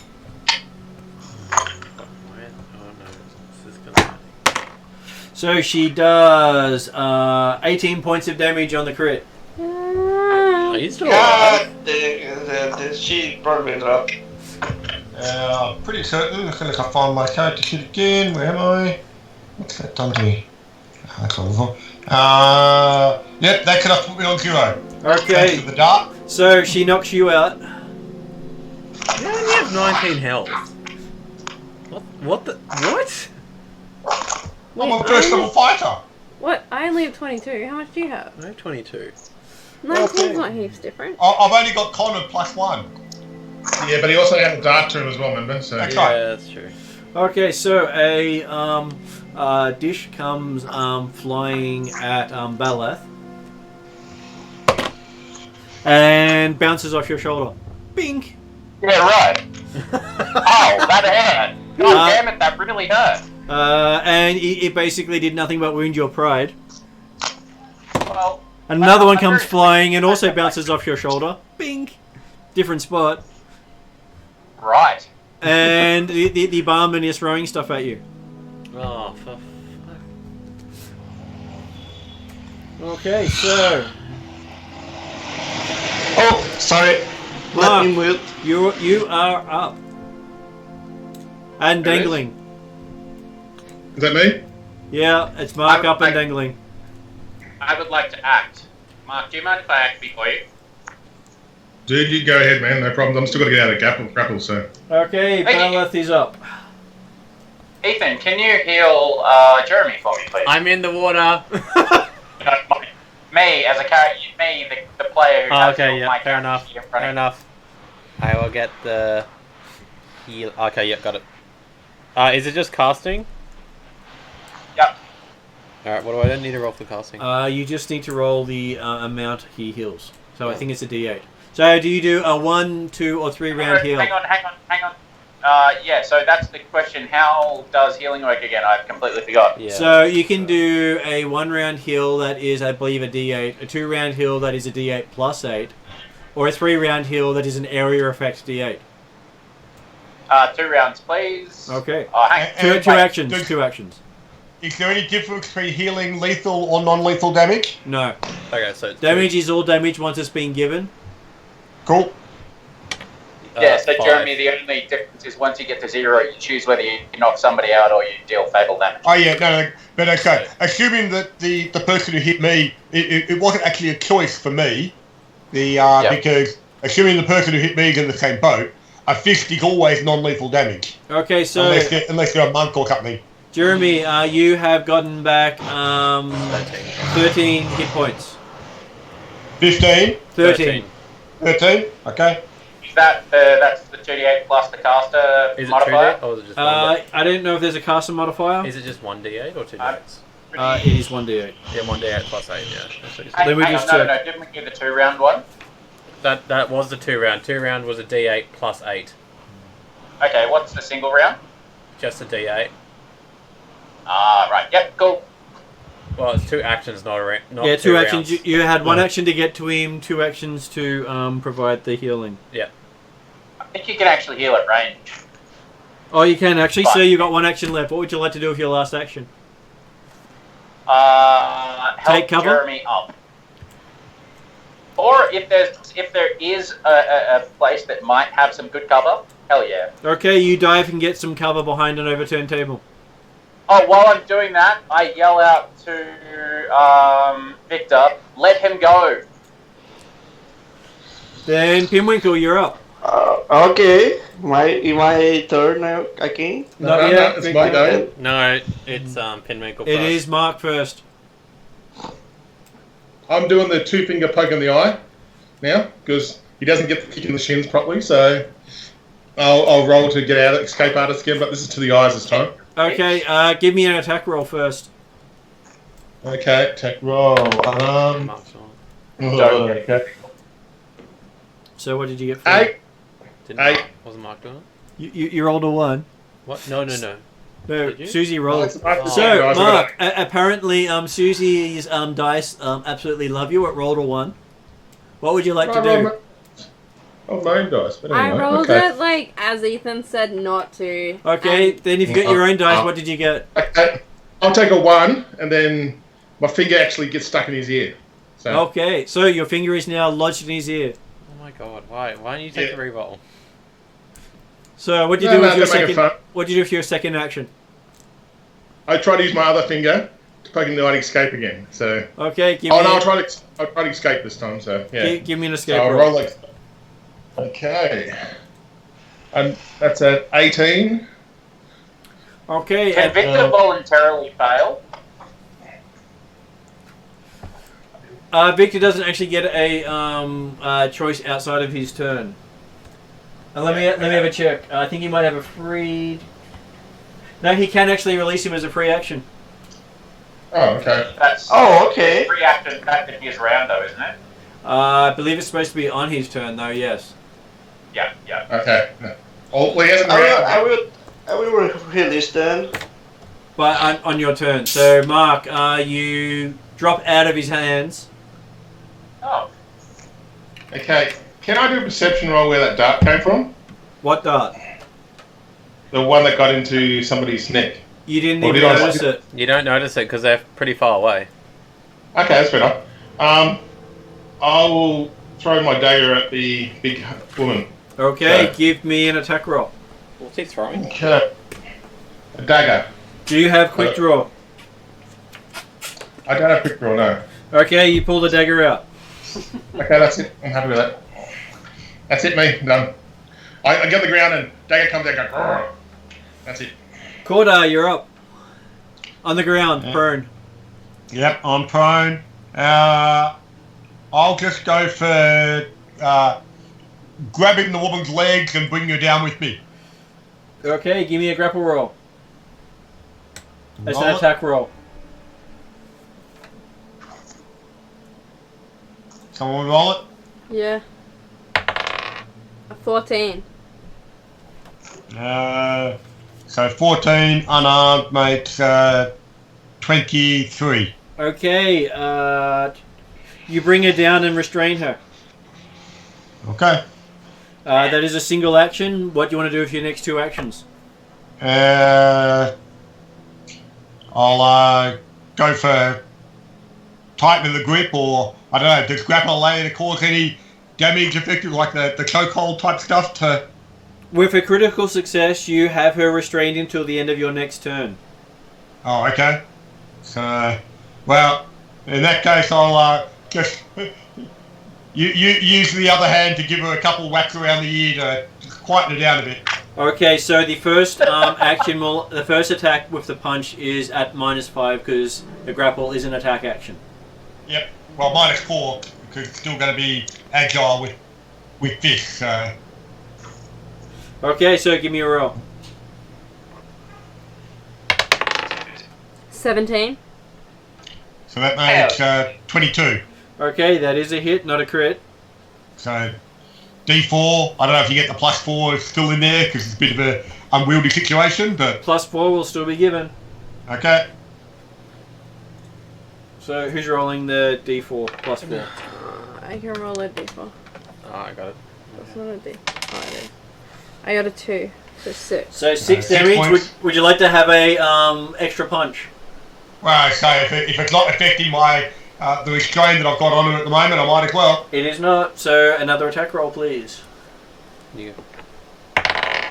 Net 20.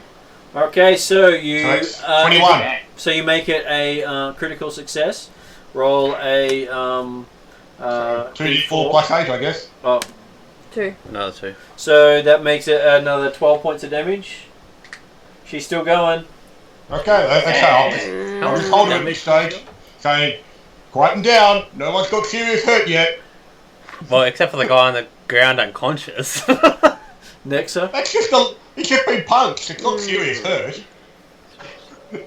It's a bar fight. So. You The say patrons as I all load seem the to be crossbow. angry and they have weapons drawn. Well, no, okay, I'm not actually responding to you at all because I'm figuring that can happen, but I'm saying her, that quieten down, no one's got seriously hurt yet. So are most people attacking with weapons now? No one's attacked yet, except for you guys. Well, and the person who got me with the dart. And all the plates being chucked. But again, no one's used weapons really Yeah, yet. I just go and punch the person. Can I go into rage? Sure. I believe that might be an action. It is. So you spend one action to go into rage, and what do you want to do with your second action? Punch the restrained down person. I forgot about Cobalt. Who's been like? He's in the spare room. He's been waiting for you. Fair enough. Can I like try restrain somebody, or not? Is there no one Well, nearby? You've got the girl on the ground below you who you've been there to deal with. So you can choose to continue beating up on her. Do we want to keep beating her? Well, yeah, she's a tank and she's freaking Alright, smashed. She chucked me out a window for God's sake. Alright.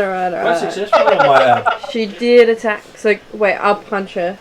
How do I do barehanded? Is that just That's strength? unarmed attack. So that is strength plus your level. So Plus, 5 plus 2, whatever I I roll. believe. There we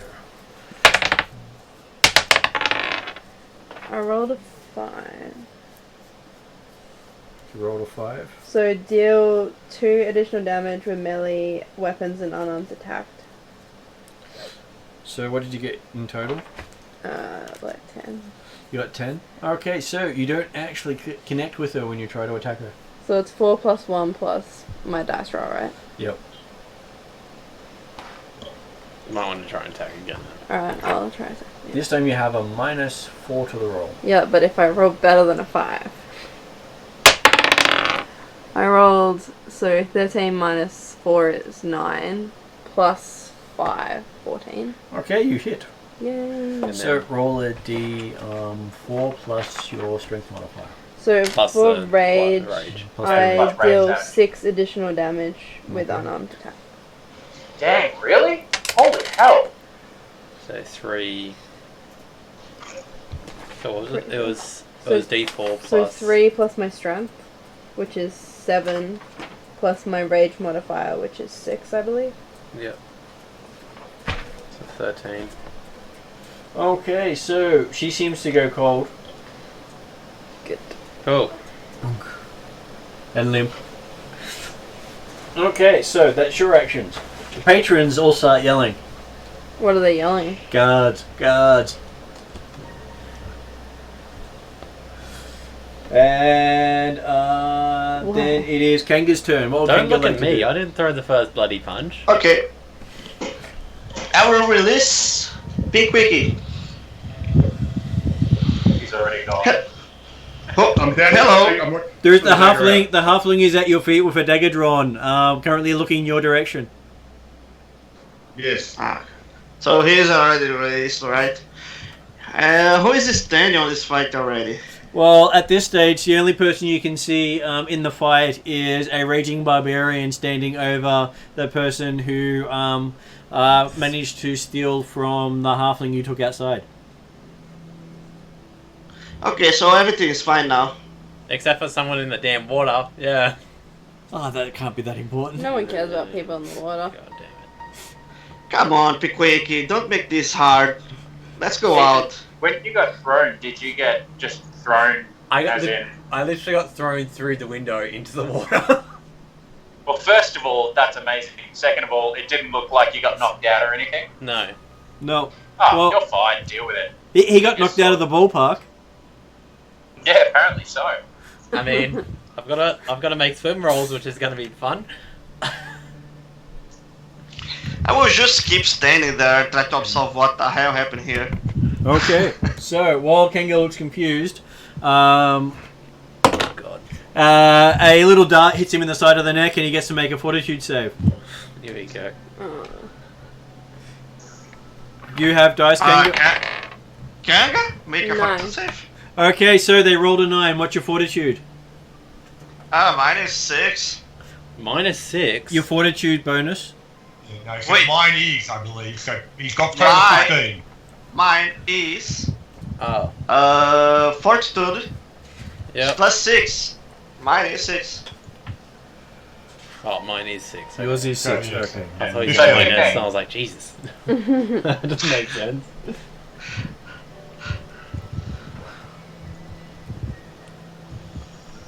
Da, da, da, da, da, da, da, Did Mark have a stroke? No, I'm just currently looking at what I'm going to have happen to him. Why people are throwing darts at me? I'm doing nothing. Okay, so while you're standing there in the doorway, you feel pain shoot through your neck.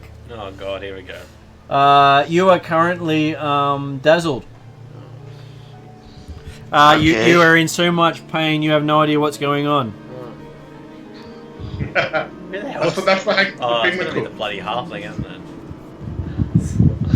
That's the other buffoon. No, as in it's gonna be the other halfling that went upstairs. That's chucking Okay, the damn so next person up is Dane. Give me a roll of d6. Oh shit. Which one? D6. Okay, D6, yep. 2. You take 2 points of damage when you hit the water. Yep. Basically, you manage to save yourself from taking all the damage. alright. Okay, that's nice, yep. Apparently, some of the wood broke the surface tension, so it just didn't go. Oh, that's nice. And you can see your puppy staring through the hole in the room that you were in, looking at you. Oh, puppy! So give me a swim roll because you're currently in the water. What's the swim roll? Just a That D20? is a athletics roll. Oh, yes.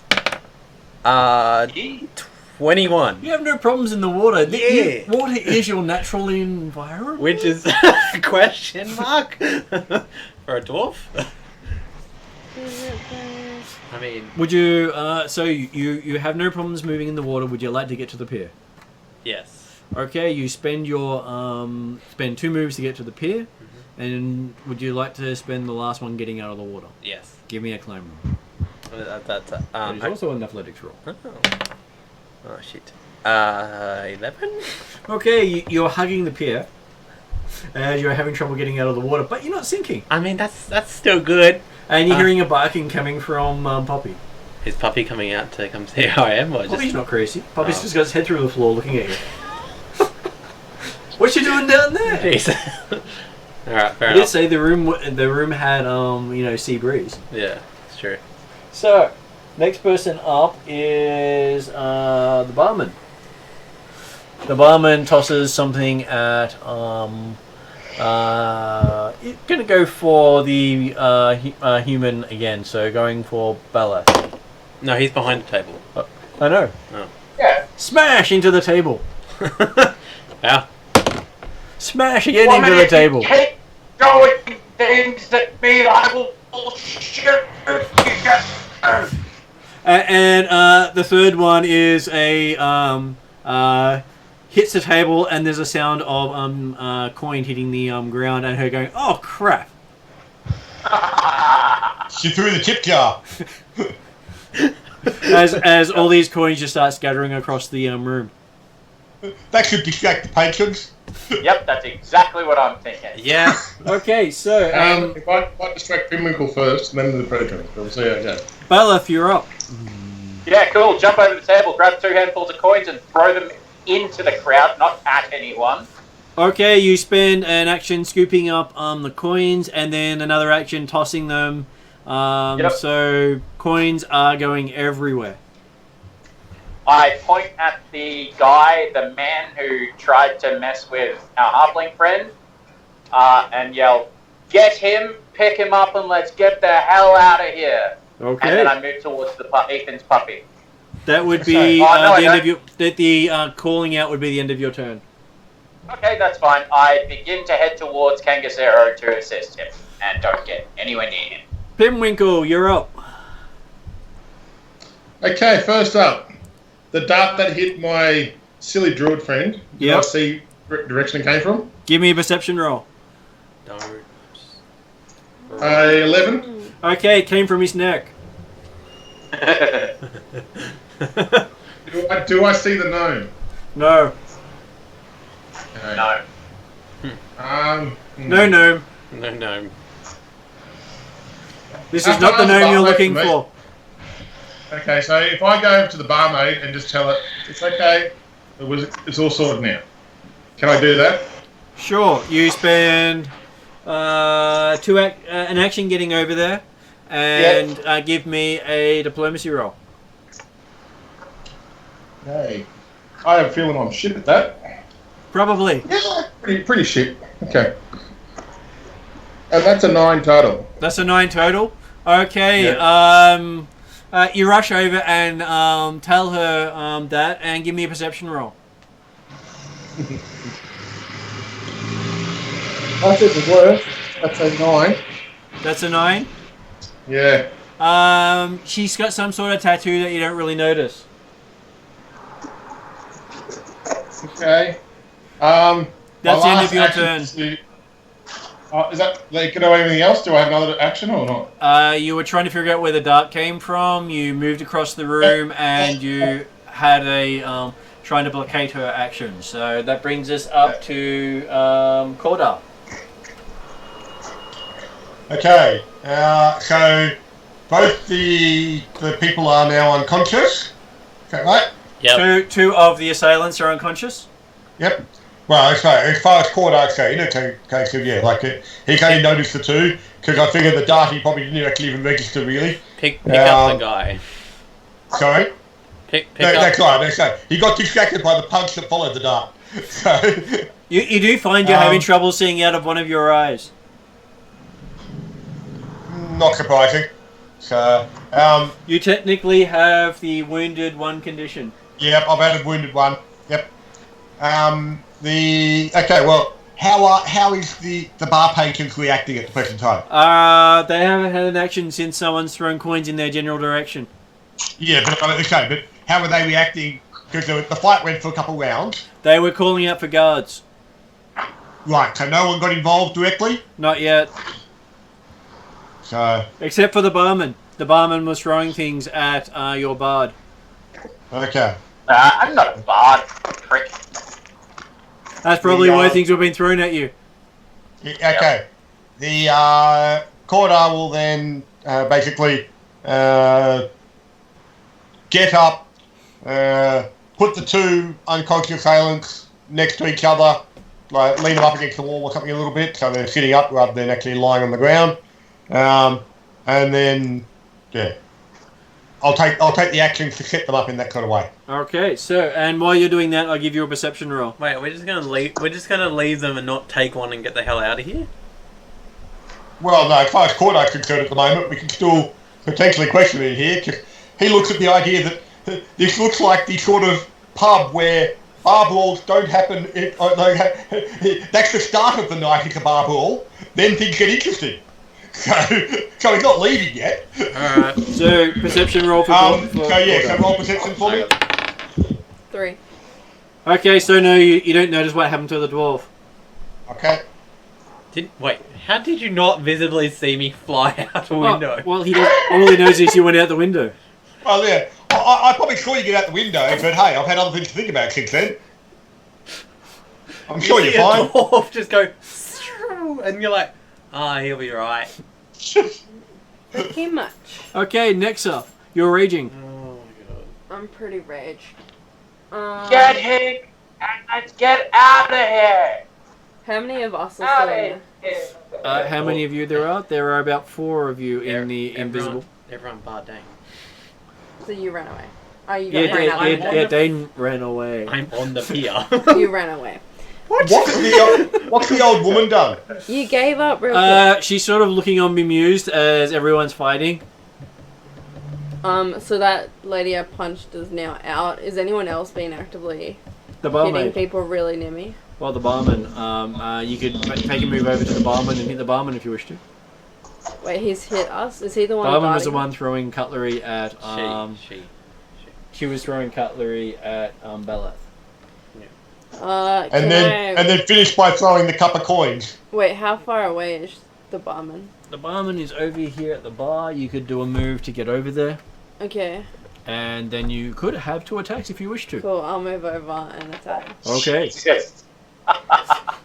Are you still driving a bus? No, I got out of the bus. I'm in a car now. Damn it. It's alright. The bus is easier to drive. I got a 19. That's concerning. Plus 5. Okay, that is a critical hit.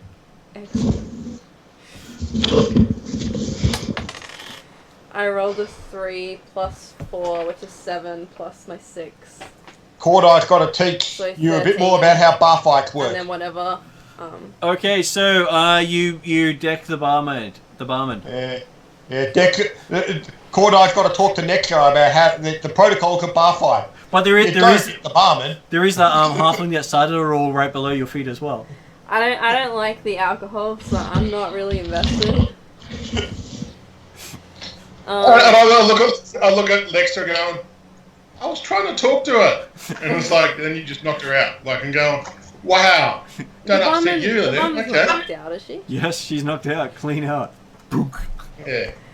Alright, what's Simon people's puts his reaction head- now? Simon puts Well, his at the face in moment, they his don't seem to be hand. looking your direction, and you did that behind the bar. Are Yeah, and you they... do have Pinwinkle right below you. Would you like to do anything to Pinwinkle? Wait, is he like on the floor knocked out? Well, no, he's he snuck over to talk to the barmaid. I'll pick him up. Okay, give me a grapple roll. Jesus What? That's Right. a -5 to the roll. Oh, I got a 1 then. You got a 1. What's grapple? Grapple is your unarmed Use your attack. fist or... Oh, okay. Well, I got a 5 in total. You got a 5 in total. Okay, so Mark, what is your armor class? I think Close. That's actually it might be 17. reflex defense. Actually, what is your reflex? Reflex is +9. +9. So we have our first critical confirmed. Definite fumble of the game. Oh, excellent. So we have not actually had the fumble deck come out yet, or the critical hit deck, because no one has had one of I can't those. believe you're critically bumbling me when I'm... Why don't you reroll? Oh, can I reroll? Would you want to re-roll or see what happens? No, let's go with the fumble. Alright. Susie, Yeah? it's actually athletics, so you might be a little bit more. Okay, athletics. Let's get ready What's to your athletics fumble. 5. Okay, so it's still a critical fumble. Yay. My It's going to total be is enough, now but it could be a 6. bit more. Because it's -5, isn't it? Okay, so Oh, God. roll a d4. Here we go. A 1. You take 1 point of damage as you do something to your hand. You hear a snap, and you can't actually use that hand now until it's healed. Great. You break your hand on the halfling. You're the worst, Pinwinkle. I'm so That'll teach for picking me up. And How are you gonna pick up? at the same time, can she notice that I'm kind of covered with butter from the cooking? Well, that made it hard. That's why she slipped. Yeah. Okay. What? When did you cover yourself in butter? I was making pastries. Come on, I get a bit messy. Yeah, and then you didn't slip out of Kanga's craft? Well, we didn't have to use that option at the time. My God. And somehow your butter Of course. broke Nex's hand. Of course, you were baking pastries about 12 hours ago as we got onto the boat. Yeah, I'm really confused. I had to collect myself since actually. I hadn't had a shower, hadn't slept. So I had a that's little how he sleep. sleeps. All the butter, all the butter. Oh, my God. Okay, so That's right. now that the patrons start picking up coins around the place and quieten down. Good. Kanga, you're up. What would you like to do? Things are going crazy still. Please don't do anything stupid. Give me a D20 roll, flat D20 roll. 15. You are still in extreme pain and have no idea what the source is. Well, can I try to see shit like perception? Okay, so I'm having pain, so I will try to see shit on my body. Try to see what it is. you do know you got hit by a dart, but you have no idea where it came from. Oh, okay. It also did 1 point of damage. Don't you have a healer's kit or something? Doesn't that cure... Yeah, I do have it, but I still here with the aggressor, right? Can't he heal? I will try to search the room and look around. To stop a poison is not something you do in combat. You have to do it in encounter. Okay, fair enough. Alright, so you want to look around. Okay. Yep, give him a perception roll. 16. Plus 6, 21. Okay, looking around, you do not see the source of whoever did this to you. Oh wow, that's impressive. God dang it. I will start to search like the bar, like walking around and see everybody in the face. Before being chucked out the window. I am furious. Well, the other person can, as an action, coat the poison, pop up and throw the weapon, or pop up and throw the weapon, and then hide back down again. Yeah. And unless you actually know where they are, you can't see them. It's actually quite an amusing way of treating it with 3 actions. Yeah, that's true. Pop up, toss, hide. So, you have 2 actions left, Kanga. What would you like to do? I will try to search the room, like watch everybody in the face and try to find my aggressor. Okay. I will give you another roll. This time you also have to do a flat check. Alright. He got an 8. Okay, you're able to search the room, so give me a perception roll. 2. So, with your bonus of 6, everything is a bit hazy right now. Can I try to, like, with my medicine knowledge, know if I am poisoned or something like that? Oh, you know you're poisoned. God dang it. You are technically guys. high at the moment. I will take to the guys and try to point to my neck. I took out the dart, right? Yeah, you took out the dart. Give me another flat check. 14. Okay, you have no problems walking over to the guys, so you are in pain. Thank God.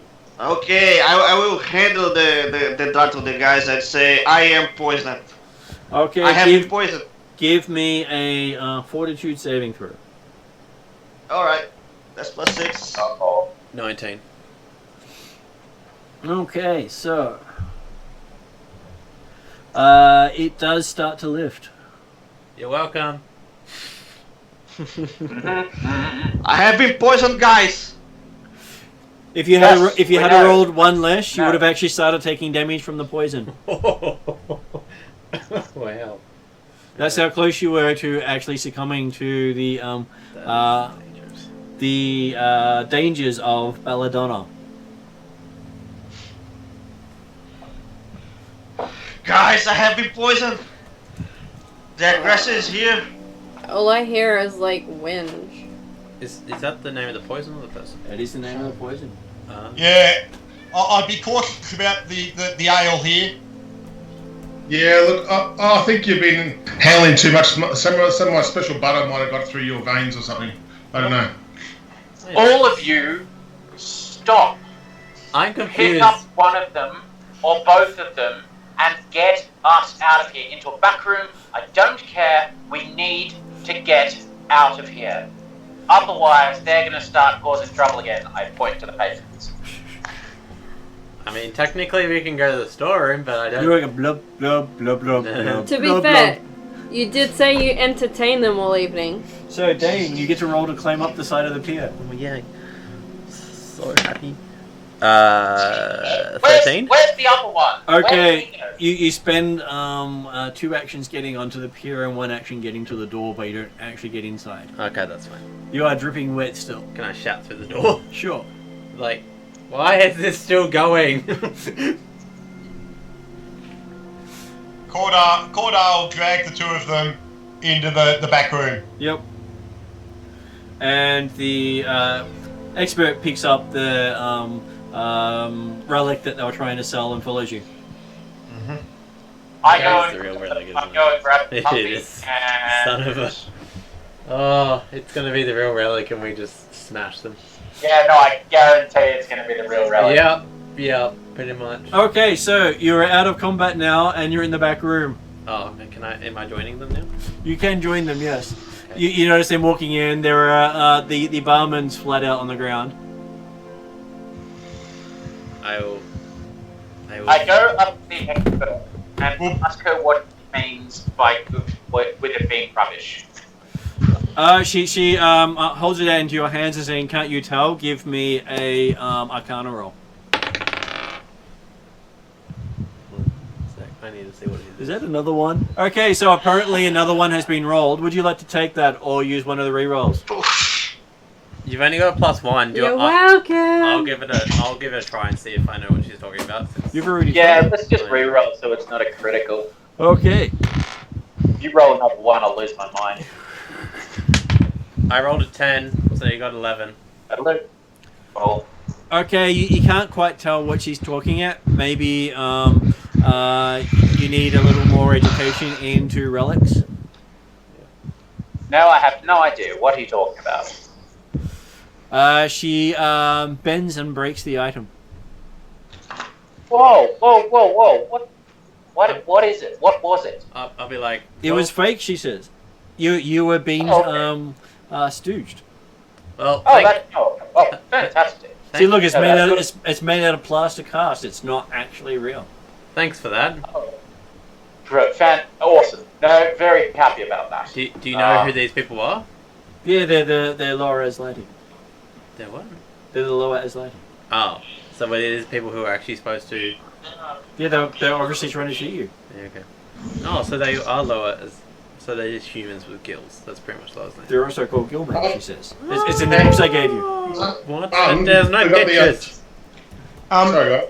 I'll go and I'm going to drag the bar woman in here as well because she was also Yeah, probably a good a idea. Gilman. Yep.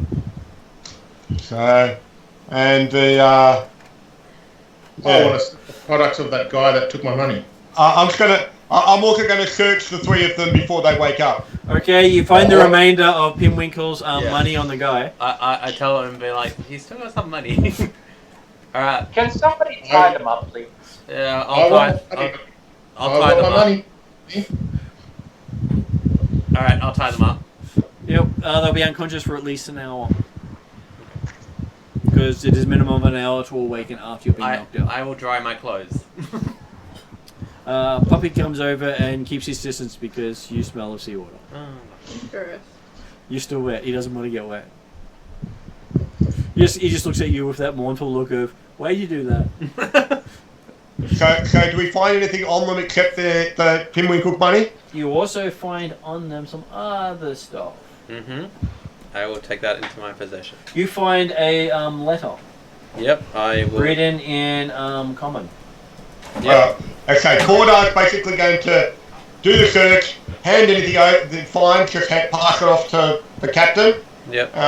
And then, assuming they're still going to be asleep, Cordar's actually going to go back out to the bar to serve the patrons if they need it.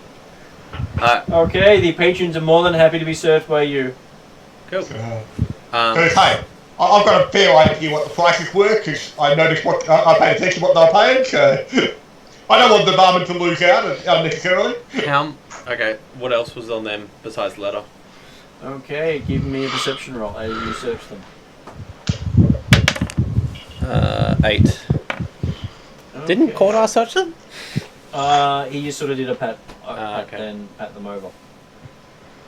Okay, so you find a couple of pouches on each of these that weren't obvious, considering they wear very little. And each of them has a symbol on them. Give me a society check. Nat 20 plus 5, so 25. Okay, so you get a critical success. You recognize it as the Apis Consortium. And each of them have 30 gold in there. 30 gold. The gold is shiny. It is shiny. It's Epsilon coin. Yep. You've not had a lot of Epsilon coin that much.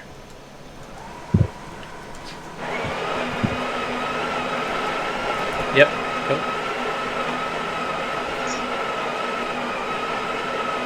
And the letter basically states that they had planned to rob you of whatever artifact you brought to trade, and give you a rubbish item, and basically provides the item to their backers, the Apis Consortium. What's the bastards? Bastards! Isn't it Apist? Apis. Yeah. A-P-I-S-T? A-P-I-S. Are they the guys we were originally supposed to be meeting? No. A-S-P-I-S.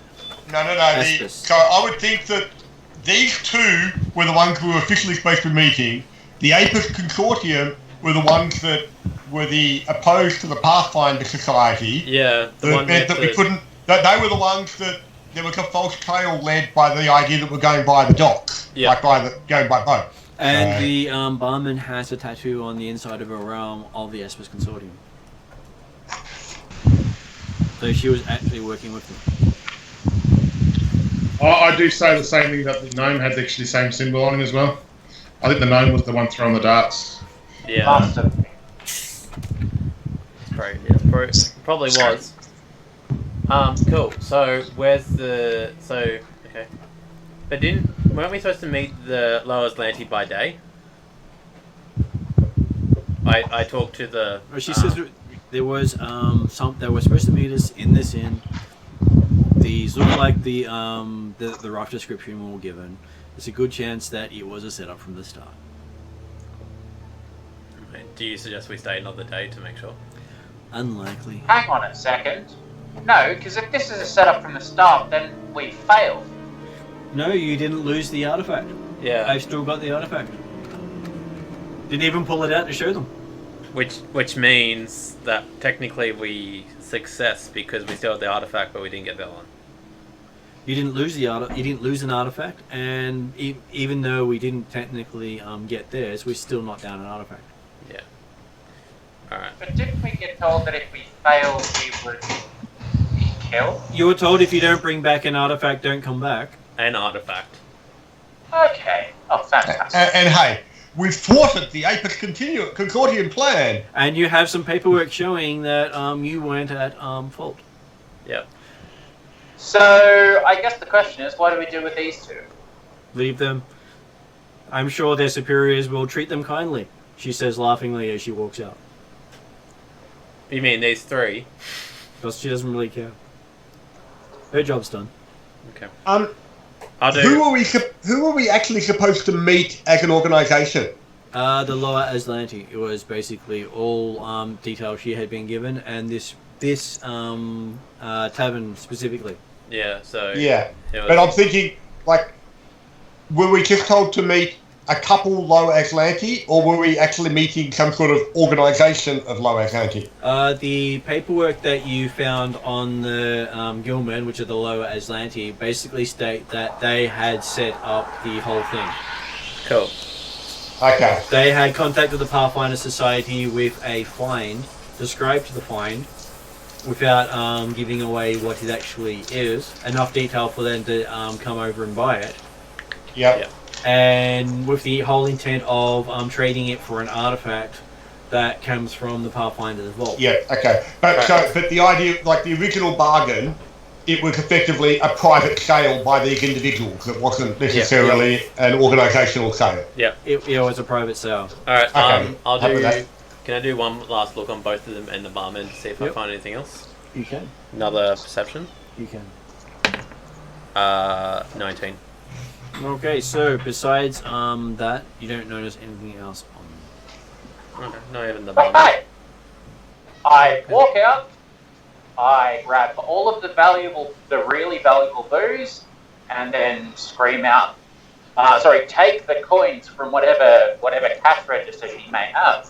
Yep. Whatever she might be using for a cash register, and then yell out, "Drinks are on the house the rest of the night." Okay, so you take about 50 gold. Cool. Oh.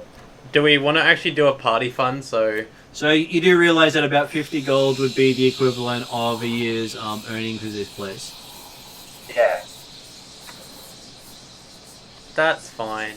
And she may not actually be the owner of the establishment. She may just be working here. That's concerning.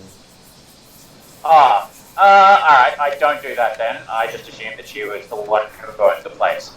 Proprietors don't always own the place. Yeah. Well, bar people don't necessarily It's automatically own fine. it. We got some gold from the 2 people anyway. So we need to find a ship to take us back to the fishing village. Okay, so... Actually, I do yell out that drinks are on. The next drink is on the house. Okay, And then that way she's gonna get no more shit.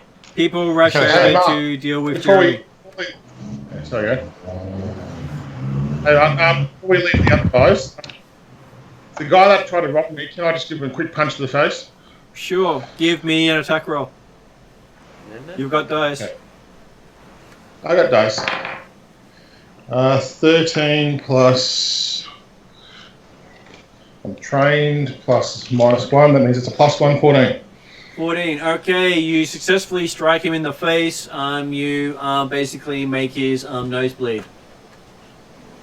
Good. I smile and walk out. Okay. Okay. When Bella mentioned to the guy the next round's on the houseboat stuff, Cordar looked daggers at Bella because he was having enough trouble trying to keep up with the bar business. It's not like he's an expert at it. Okay, so Jeremy, give me a perform roll. I will assist him.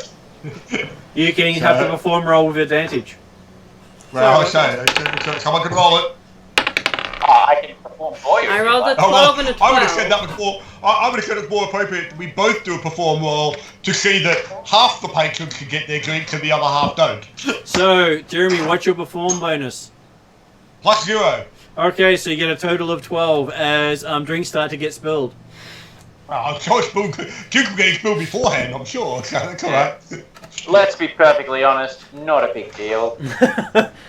Okay, so you walk out.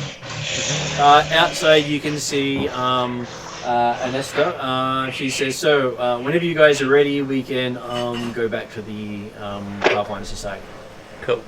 Is everyone right to leave? Does anyone want to heal my hand? Yeah, I can do that on the way home. Okay. Cool. Because it's nighttime, isn't it? It is nighttime. Yeah. All right. So we'll find a. You can see she's starting to scrape runes into the deck. Oh, I like this. All right. We're ready to go. It'll take me about an hour to do it. It's all right. You have the smell of wood burning as she does it. What? She doesn't. Huh? She's not particularly careful when she's doing it. Okay. White's dropping in and out for you there. Victor or David? David. Brain dropping out myself. Sorry, say No, again. it gets a bit low, Martin, that's all. So That's all right. So we'll form a protective kind of circle, and I'll get Cordar to stand near her, we'll both stand near her just to guard her while she's doing the ritual. So she actually creates a teleportation rift. You've heard of it, but you've never actually seen anyone do it. While we're doing this, can I watch out for the gnome in case he comes out at all? Yeah, put up a couple of sentries. So both of anyone who's watching can make a perception roll. Yeah, maybe we should murder that gnome. Roll for me. 25, Martin, for Pinwinkle. You rolled a natural 1.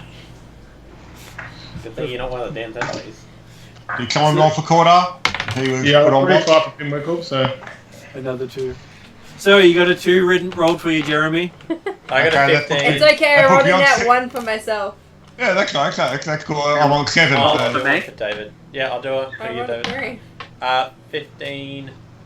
So 19 for David. Yep. So next is staring intently at the circle, protecting everyone from the circle. So Pinwinkle's the best got eyes and everyone else is staring around, and after an hour. It's just Nexus a mage wannabe. She's just learning how to do it. Yep. And she always wanted to be a mage. And Nexa sees that she's actually using her Wayfinder to actually open the portal. Oh, I see her with my unobservance. Well, you're basically staring at her instead of everything else. Yeah. Cool. And there is a big ripping sound as a hole to another world opens up. I'm like, alright, is this too... So it's ready to take us back to the Pathfinder and the glowing Society? around the portal slowly fades. So this is... Will this take us back to the Pathfinder Society? Eventually, she says. What do you mean eventually? And she steps through. Alright, everyone follow her. I'm on mute for a couple of minutes, guys. Yep. Alright, so we'll follow her through. Cordar will take up the rear. Yeah. Okay, so, Cordar, give me a fortitude saving throw. Oh shit, that's gonna be hard. 15. What's 15, so that's 21.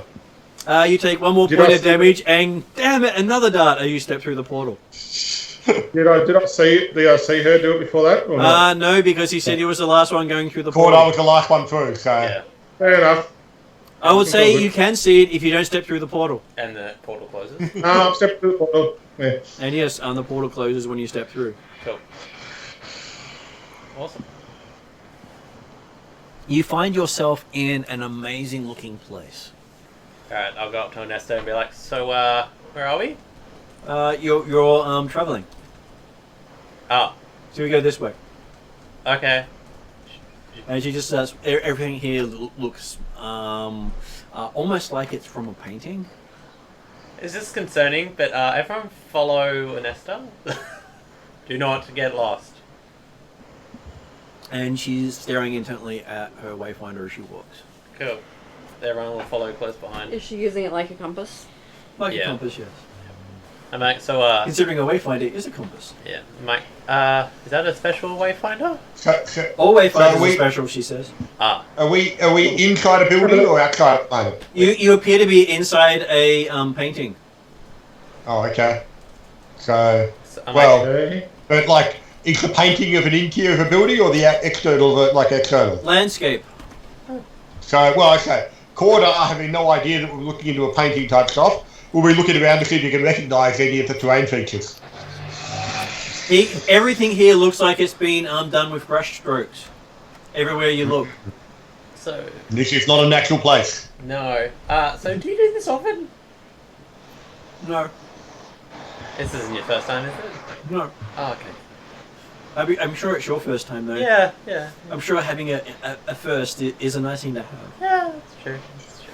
This is... Eventually you get to a point where there are just no more firsts in the world. Oh, I'm sorry. And Mark, do you interject? Oh. No, I'm just gonna look around, and if I see anything that might take my interest, then I might just look at Nexa and see if she gives me the okay or not. So. Nexa? She's the real boss. I'll just get Cordar to drag Pinwinkle along if he. That's right, yes. Cordar's at the back, and if he sees Pinwinkle going in the wrong direction or even veering off the path, you'll just grab him and put him back on the path. Thank you. Grabbing Pinwinkle is not advised. Woo! There's shiny. There's a shiny. Woo! There's a shiny. Alright, so Actually, If Nexus says to do the right thing, I'll do the right thing by her. the place is not very shiny, but it does come across as very strange to you because it does look like you're walking through a painting.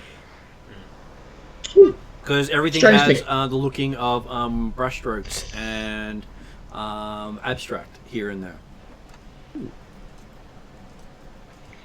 After about what feels like an hour or two of walking, she stops in a location that has what appears to be an X on the ground, done with also like it's been painted there. cool. I'm like, so X marks the spot. X marks the spot. What do we do? As another ripping sound is heard as she then steps through. Ah, cool. Walk through. Okay, you find yourself in one of the off-limits areas of the Pathfinder Society. Around you are glowing runes on the floor, and an alarm sounds. I was going to say, we don't know that it's the off-limits area. We've never been to this spot. You have actually been past here. This is where they say that if this alarm sounds, come here with your weapons. Yeah, but if we're on the interior of that area, then we probably haven't cleared it beyond the door. You have seen this room before. It is what appears to be an empty room with no windows and only ornate doors that lock from the outside, not the inside. I just look at it and I'm like, you do realize what this room is, don't you? Yep. Why would you bring us here? Because this is the entry point. Oh. There is no other place you can teleport into of the Pathfinder Society without risking your own death. Okay. Of course, if you'd like to teleport somewhere else. No, we're fine. We're good. I'm guessing. And then she knocks on the door. Yeah, I'll go up and shake her hand and say thank you for the nice travel. She looks down at you, shaking her hand, then and goes, "Okay," then shakes your hand vigorously. Thank you. Thank you. I'm like, Charles, do you still have the artifact? Yes, I still have it. And the doors open with a creak, and you see about 20 guardsmen with weapons ready. Oh, hi. We took the speedy way home. I'll walk to the front and send my badge of captain. First time then? Yeah, it was interesting. Yeah, most of them go, yeah, not for me. Yeah. Everyone now gets to make a fortitude saving throw. I got 12. You get sick. I'm hungry. I got 19. 15. You're fine. I roll for the next person. Who wants to be next? I got a 15. Try it. Okay. Yeah, Victor. Okay, you got a 3. So, Victor, that world travel is very unnatural to you. You throw up. David also throws up. And It's obviously after effects of the poison. Jeremy, you got 13 Yeah, I'm plus okay. your modifier. Yeah, fine. 13, did you say? Yep. Yeah, plus your modifier. So 19 total. Yeah, Corda has no problems. What did Dave. Pinwinkle get? 15 for Pinwinkle. Pinwinkle also has no problems. Alright, David, you threw up, by the way. So you 3. Yep, cool. I'm okay with that. Wait, just some of the guards are like, yeah, it's okay. And Puppy. Oh no, not the puppy!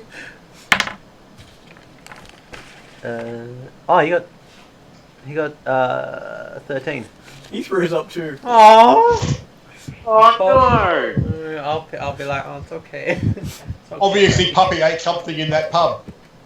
No, I think Puppy just doesn't like paintings. I give Puppy a pastry that wasn't cooked. So Thank you. Puppy You doesn't touch it. monster! Yeah, he's good. He just needs some meat. He's fine.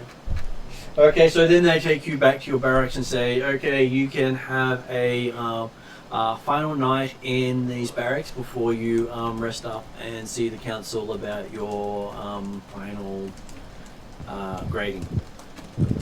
Can I put my hand up and ask the guards, is the kitchen free? No, we haven't rebuilt the kitchen since you blew it up. Okay. It's not a quick I'll give thing. us a- Kitchen refits take a while, especially considering you Okay. actually broke the back wall. Well, it was a very special pastry recipe. Okay. Explosive I'll go violence, back to my- they say. Alright, Yeah. everyone get some sleep. Everyone heals up. Everyone Well, heals up okay. to their level Is plus my- constitution. Is my hand fixed yet? No. Can someone fix my hand before we go to bed? I heal her hand. Are you healed fully? Yeah. Then is it full hit points? Huh? Once you have 100% hit points and take 10 minutes at least resting, then your hand will be healed. Okay. That's Well, I'm on 21 of 22, and then we'll... Then you have to at least have 10 minutes downtime.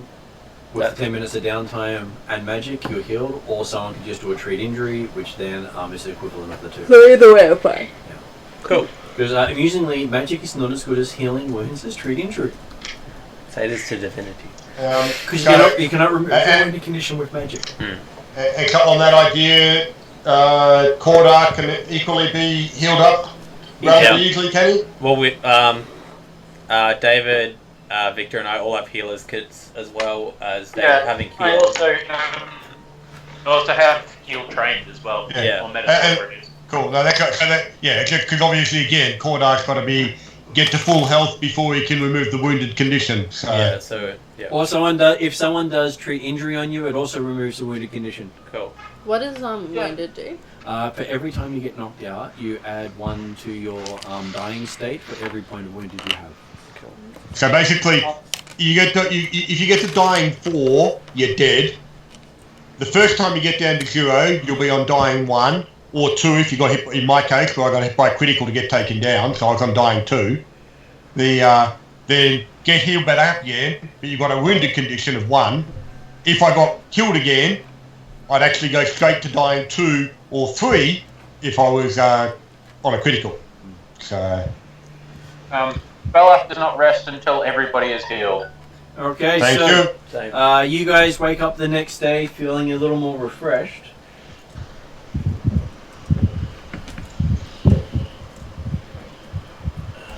And you are taken to the main chamber.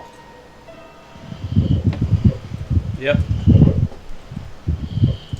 Is everyone going in, or is it one at a time? Oh, they're bringing you. Or is it just the leader and his 2 IC like it was last time? No, they bring everyone in. Cool. Oh, that's right. Leader's not good. Cool. So who's in the chamber? Is it Grandmaster Torch in there? It is all of them. All Grandmasters All the Grandmasters, all the faction leaders are there. and faction leaders. Go. We're just bringing up the things that I'll be asking you. I do offer pastry to every single Grandmaster. Can we stop talking about pastries? It makes me hungry. Yeah, this is not helping. Well, I'm hungry too because it's past the time I usually get breakfast. Yeah. You already had breakfast, Victor. Hello. I just have chips. Okay, so That's not breakfast. You said it was breakfast. the first thing they ask is, how did you go with reaching the island? We reached it in less than predicted time, wasn't it? Okay, Because it let took me look us- at the time. You yeah. spent took you 7 days to reach the island. Yeah. So With the estimate of 7 to 10. So, yep, we made it there within 7 days.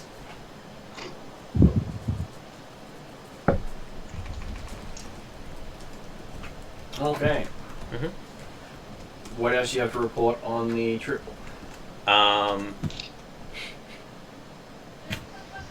We encountered what might have been horses, but we didn't have time to chase them down. Yes. At the edge of the forest, we encountered horses, but we decided not to chase them down, instead go on the path. Probably advisable. There were centaurs in those woods. Alright, thank you. We encountered lots and lots of shadow cats. Depends on if you made a bargain with them. Uh, You know, they tend to, really like bargains. Well, we said whoever comes along next, they can have. No. It didn't say. Remember, it wasn't whoever came next. It was Blind Bill. It was Blind Bill. They could have Blind Bill. And they let us go without any trouble. So you struck The the Middle Is East. that Okay. why my name was on the rock? So Yes. remember, okay. Like Yes, we did. Cordar didn't interact there because obviously he wasn't involved in that negotiation. I'm saying that as a player, Yeah, to we reminding the people who were involved in the negotiation that yes, it was Yes. Blind Bill. So, Is that why my name was written on the ground? yeah. So Oh Baleth- yes, yeah. Baleth- They wanted to eat you. Yeah, Baleth made a deal with the Shadowcats, and they let us pass without issue. Okay. Why was my name on the ground? It's okay. It's fine for good. It's fine. And then when we got we managed to take a better path up the mountains. So you followed the map? Did we? I thought we deviated a bit. That was the map. Oh, okay. Never mind. We went up the mountains, found an old convoy buried in the snow, Mm-hmm. and we scavenged it. And we also found a shrine at the top of the mountains, Yeah. and we left some gold there. Technically, we left, or I Yeah. left 10 silver pieces. Yeah. Well, sorry, we left silver in appreciation, and we continued down into the bog. And after a accidental fire arrow, it made the bog smoke come up the mountain, which we then fixed when we got down below. So who do we blame for that one? 'Twas me, because an arrow was shot because we thought we saw something on watch. Did you hit it? No. So what was it you saw on watch? We're still not sure. It went away really quickly. Probably because you set something on fire. Yeah. Just really quick. Eddie wants to say that That's it's fine. So from there we went down to the swamp Yep. where we met a cobalt. Oh God, what is a cobalt druid Mm-hmm. who our lovely sorcerer also struck a bargain, who led us to the fishing village. So what was that bargain with that druid? The druid sung to her as we went. So So the sorcerer sung. The sorcerer sung to the druid as she escorted us to the town. you hear some laughter coming from one of the faction leaders. You recognise it's the Paracounters. Yep. You hear a cat call from the back saying, "He can sing to me anytime." How about tonight?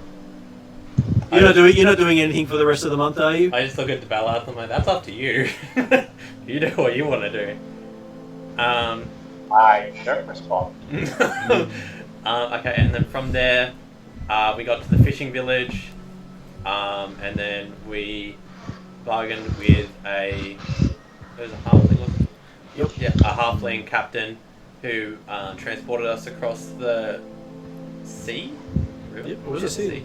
Sea to the island to the Aran Island to Escadar, where we got off and proceeded to the Grindylows Goblet Inn. Full of a freshwater lake. From there, we rented a room and we were waiting for our contact to make contact with us as per Anesta's advice. And then a couple, one of us caused a commotion, which was fixed by Cordar and myself. Which And one caused the commotion? looks to the halfling who burned down everything. Hey, You can guess. contact you. You weren't doing nothing, if I remember rightly. I was talking to Hang on. dwarves. Thank you very much. I was trying to get some intel. Gosh. And then from there, they asked if we were the buyers. We said yes, and I stalled in time for them to show us the artifact, which I got Anesta to come and see if it was the real thing. Anesta said that it was a fake, which then started a brawl with the couple. Okay. And what did you discover? Discovered that the artifact was a fake, and here is the letter from which we retrieved from the bodies saying they set up the whole thing. Okay. So, you have managed to get a thank you from the Taldor faction. So each of you will get a Taldor faction award. How do you spell? Taldor. So that's an item. Wait, did I also say... Is that a badge or? That is a badge and 25 silver pieces. So how do you spell Taldor? Sorry. Taldor. Taldor faction badge and 25 silver pieces. And it's Taldor gold. It is. Silver. It is actually Epsilon coin. Oh, Epsilon silver, so 25 each. I already have that. Do I need to say the names of the couple in my report as well? That's up to you. It was Shilog and Amisa. Okay. And I pop up saying there also was a barmaid associated with this and a gnome which we couldn't catch in time. All had tattoos markings of the Aspis Consortium. Okay, so you also get given a second award for not losing an artifact from the Taldor as well, plus another 88 silver pieces. So 2 Taldor badges in total. Yep. And 88 more pieces. Are these like Pokemon gym badges? Pretty much. They will be like that for you. They're basically the idea of you can use them to choose the faction that you wish to go to, or that you get to accept the invitation from. It's 113, but are they these Epsilon coins? Yeah, as they're well? Epsilon. Yeah. Right, so 2 points to Gryffindor, I guess. I want to be Don't the worry. very best. I believe there are 10 factions all up, so you've got 10 choices. Unlike Harry Potter, there's no 4 choices, there are 10. Yeah, Wait, so you're saying they're making this even harder for us? pretty much. Where's my sorting hat? Yeah, well, okay, there's no hat to tell you where to go either. Damn it. And then, as a thank you for all the work that you've done, both the Grand Lodge and the Shadow Lodge give you an award totaling 160 silver pieces. Also Epsilon coin. Yep. Really? And also badges. Yep. So 270 in total. 273. So it was the Grand Silver Lodge. Wait. A Grand Lodge. The Grand Lodge faction, so we now have 2 of those. And what was the other one? Shadow Lodge. The Shadow Lodge. So we now have 2 of those. Okay, so at this point they ask, so who would like to go first? I will. Captain. Okay, you get to surrender your Pathfinder, your Wayfinder, and you are given a choice of which faction you wish to be your sponsor. Oh shit. We need to answer that like right now, or just Yes. Okay. It's That's your why you've choice. been doing. That's why you've been doing quests for each of the different factions, so you had an understanding of what you wanted to go for. I like the tan. So, David, if you have access to internet, that would give you a chance to look stuff up, but you might have to ask The questions. Tian faction is the Lantern Lodge. What are the Shadow guys all about? They are about making everyone honest and looking after the Pathfinders, because it believes that the leaders hide too much. Right, So- I did not think that that's what the Shadow Lodge was going to be about. No.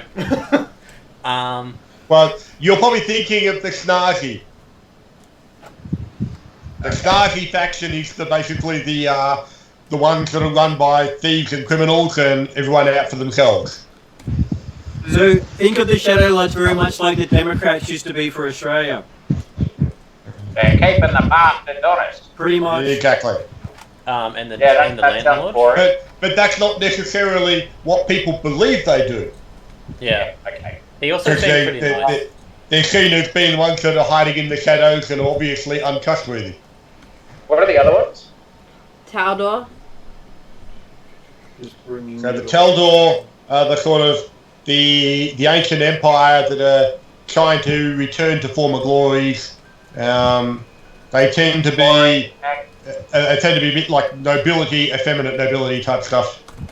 Okay, boring. So, Next. I'll go through the basic of them. The Andorian faction represents the interests of the nation of Andor and advocates freedom throughout the Inner Sea. The Chaliax faction represents the interests of the House Thrune and strives to expand devil worship throughout Galarian. The Grand Lodge represents the ruling faction and the organization's larger philosophical and pragmatic goals. The Lantern Lodge represents the interests of the dragon empires across the sea. The Osiran faction represents the interests of the Ruby Prince in Osiran and their attempt to reclaim glory through the recovery of ancient artifacts of power. If you think ancient Egypt when you thought about a siren. The Quadira represent the Quadaran leadership of the Kalish Empire, particularly its trade interests of the Inner Sea. So they are the major merchant group. But also, if you think of them as sort of an Arabic type empire. The Snazi faction represents the Crime Lord and the Varisian crime organization known pretty much like gypsies. Really? Okay. They are pretty much a gypsy faction. The Shadow Lodge represents the dissenters of the organization to the leadership in the sense of they don't believe the leaders care about their actual followers. They're happy to send followers to their death. Cool. The Silver Crusade represents making the world a better place and using the Pathfinder Society resources to do so. So wait, They're the good guys, TM. So wait, that's the Silver Crusade, not the Shadow. That's the Silver Crusade. Yeah. Silver Crusade are the good guys, TM. The Taldor faction represent the struggle to solidify Taldor's nation, which is a language everyone speaks. The common tongue is Taldorian, and trying to bring back that empire. It's basically like a fallen Rome. Okay. And they are the 10 factions you get to Wait, choose what was from. Tian? Cool. Devil Tian worship is it the is. Lantern Lodge. Is the lantern? Well, because the other thing to remember also is think about where your character's from. Like if your character is from Andor or Chaliax or anything like that, then obviously that's a potential point towards that favour. Where? Yeah, no, I'm devil worshipper, born and bred. Let's go. That's what I thought. See, Yeah. I would have I don't for have a- Quadria, for merchants. I would have just. I think of Venice. Where's Taylor Corvosa? Arabian, actually. I don't know. Corvosa. Corvosa is the a town, the major town in Varisia that was founded by Chaliax. Yes, it's a city of devil worshippers. Yep. Hey, I oh, I'm sorry. So we're up to Ethan first. So Ethan, which one of those 10 are you wanting to sponsor you? Do we actually have access to all of them based upon the tokens that we got? You do not know. They've just asked what is his preference. Right. Okay. Yeah. Shit. That's not actually an answer. They said. It's your boy. Oh shit, what up? What did you write about? The dragon one. They want to expand the Dragon Empire. And my city that I'm from, Yeah. what's my major faction there? Which city is that again? Magnamar. Magnamar. It's probably not directly influenced by any of them except possibly the Snazi with the Varisian gypsies. But So it is founded by people who have left the devil worshippers, as well as Varisians, as well as Taldorians. okay. It's very much a multicultural. I mean, it's probably almost London, effectively, if you're thinking that sort So of terms. Dane currently has 6 badges. Wait, you only have 6? He only has 6, I thought I'd have more than that. besides the one you got today. I have, Oh yeah, I have 6. as in 6 different types? 6 total. 6 total. I've got 3 Quadrian, 1 TN, 1 Cheliax, and 1 Endorian. Shit. I have an Andorian, 3 Quadorian, a Tian, a Stazi, a Sheliax, a How do you have so Siren, many? 2 Shadow Lodge, 2 Grand Lodge, and 2 Talda. Well, I've got you down as having 6 as well, unless I've missed some. You may have, because I only wrote those down when we got them. Yeah, I feel like. Well, as I say, on the I've got website, more than that. Nexus got one from Andor, Teliax, Grand Lodge, Osiren, Snarky, Shadow Lodge, Silver Crusade, plus whatever we got tonight. So that's another 2 from the Grand Lodge and the 2 from the Taldor and 2 from the Shadow Lodge, I think, or something, wasn't it? Pouches as well. I have a question. 5 there as well. So that's 5 different ones. I'm from Eye of the Dread and was a last wall soldier. So what of those is more sympathetic to the Crusade or something like that? So at the moment they have put your leader on the spot to ask first. That's right, Kelly. He's coming up first choice. So your choice might be referenced or reflected by others in front of you. Yeah, that's fine. What would Dane? He's a dwarf, so he doesn't really sit anywhere. A dwarf can sit in any of those because nations don't really care that much about nationality in a lot of cases. But like, any influences? Really?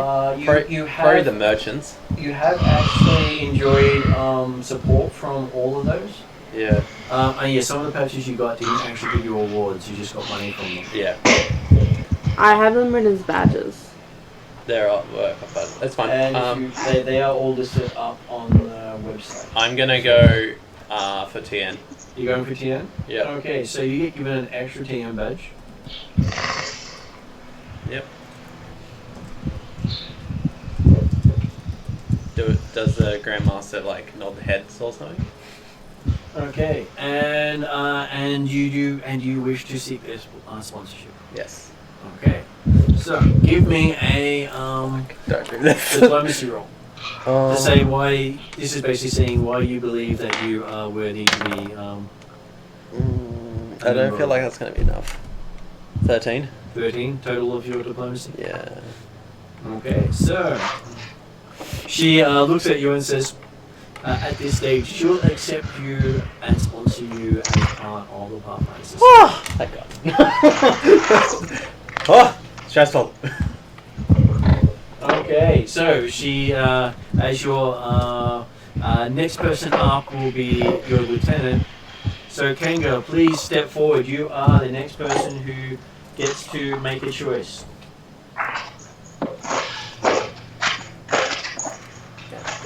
Okay, I have a question because Silver's the one I can't join. I don't know everything about the society yet, so I am from the Eye of Dread, so I'm sympathetic to the Crusade against that. Your character would not actually come from the Eye of Dread. You would have to come from Varisia. If you didn't come from Varisia, you weren't part of the group. Oh, okay. And it was discussed at the start that every character came from Varisia. Okay, didn't you come from Carve Margra or something? Oh yeah. I remember. I'm sorry. Yeah. So that's actually it's not the Corvosa, but it's certainly the Calaxian controlled area of Varisia. It actually is controlled by many factions. If you cross neighborhoods, you go to a completely different government. Oh, I love it. Yeah, but that's just it. The point is, of the 3 major towns in Varisia, it is closest to Corvosa. It is. Right, yes. There is a lot of other things going on. It is the most dangerous town in Varisia. Alright. But you're very much on the border of no man's land.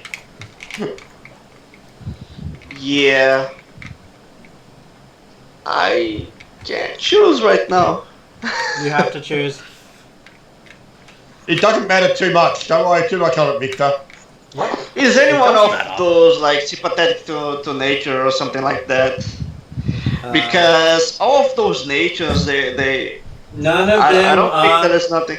None of them are sympathetic towards nature because the Pathfinder Society is about gaining knowledge, not protecting the environment. I guess. Yeah, so a nature druid in the society really is costing you a lot right now. Yep. What do you recommend? I guess I am asked to the group because I just can choose. I will choose. I will pick whatever you guys recommend. As a player, and obviously this is not Corda advising, but as a player, possibly even something like the Silver Crusade, if you were generally a good person. The Andorans or opposition to slavery type things, if you were opposed to that. Andorans are wait, who's slave? Andorans opposes slavery. I mean, that's always possibly if you're one who feels that the Pathfinder Society is not really following the right ideals or the ideals that it espouses, then possibly look at Shadow Lodge. So.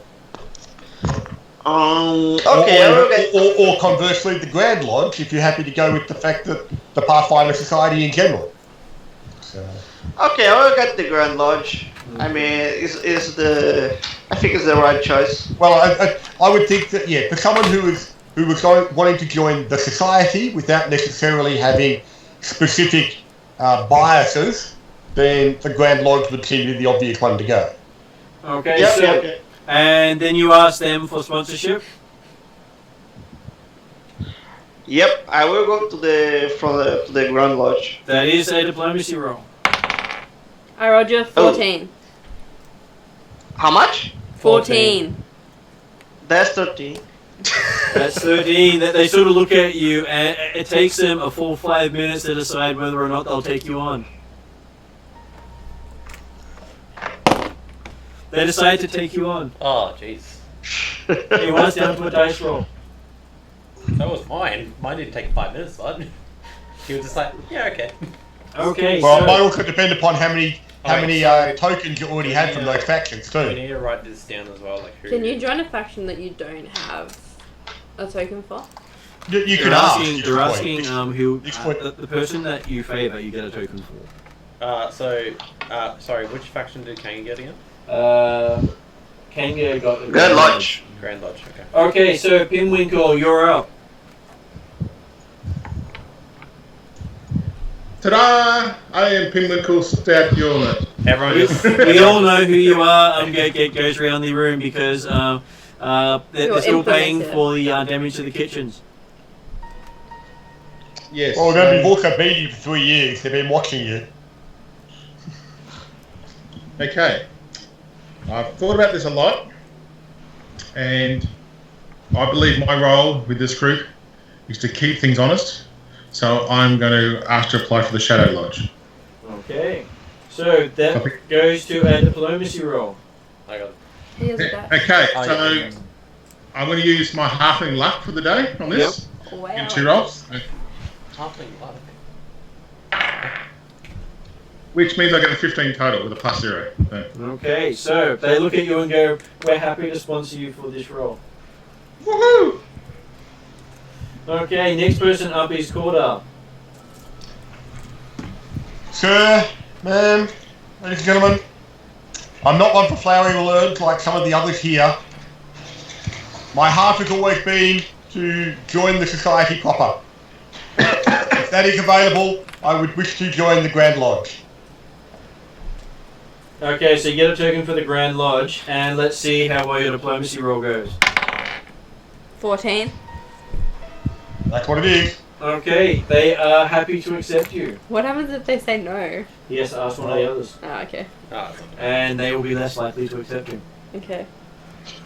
Ouch. Okay, and if you get down to number 10 and you're still not accepted, well, you're out. Shit. So the next person up is Nexa. Is the Silver Crusade leader the leader that despises me? She's the one who had despised you as far as you know, because she hates all orcs. Excellent. I would like to join the Silver Crusade. So you get given a token. Now you get to make a diplomacy roll at disadvantage. At disadvantage? Yep. Oh, damn. Of course it's going to be disadvantage. Silver Crusade badge. At least now I have one of her badges that she wouldn't give me. 8. Wow. 4. So, No, it's just a 4. just a 4. She looks at you and goes, I don't think you have what it takes to be a Pathfinder, she says. Martin, Yeah? my was actually 18, not 15. I found it got +3, I didn't realise. Huh? Can you send Sam a message saying all the sheets and stuff are under the bed? And so, Belson, the leader of the Grand Line, said, I think you're going to have to choose someone else.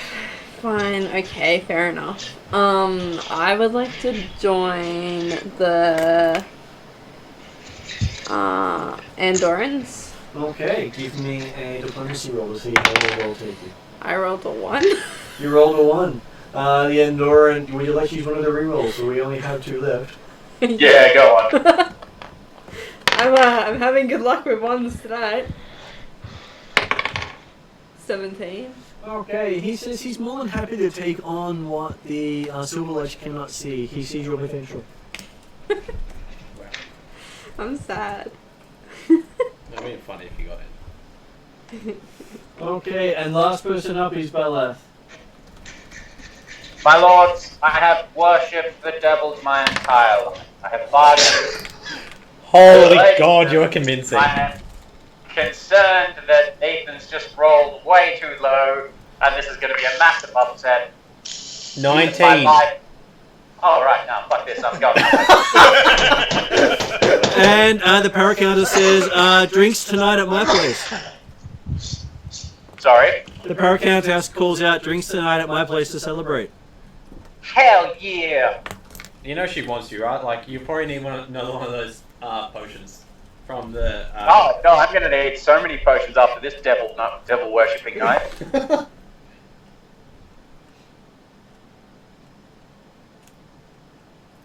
Okay, so next thing that will happen is you will be, I'll write something up for each of you and I will get back to you between now and next session about what it means to be a member of the society. And the tokens you have will all represent your starting levels with each of the factions. Oh, okay. So what you're saying is I should have... We are level 2! Or not. Oh, I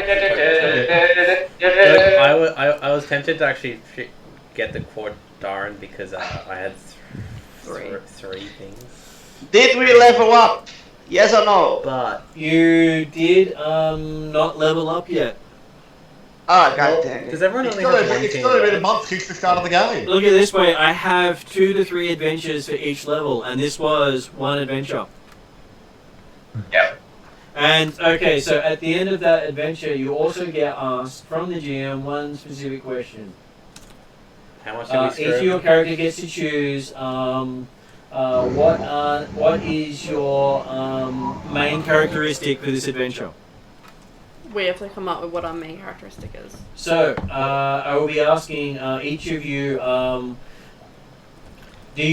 we'll start off with Dane here. Was Dane more towards envy or charity? Gluttony or temperance? Greed or generosity? Lust or love? Pride or humility? Sloth or zeal? Or wrath or kindness? You get to choose one of those as your defining characteristic for this adventure. And it is important that for every adventure, which one you take. I cannot recall any of those. The 7 deadly sins, pretty much, The 7 virtues. and the 7 virtues that work with those 7 deadly sins. Oh, my internet doesn't work for some reason. If you want to look at it, it is the on my website under Wait, part 5 for trap design. Do we have to decide now, by the way? Yes.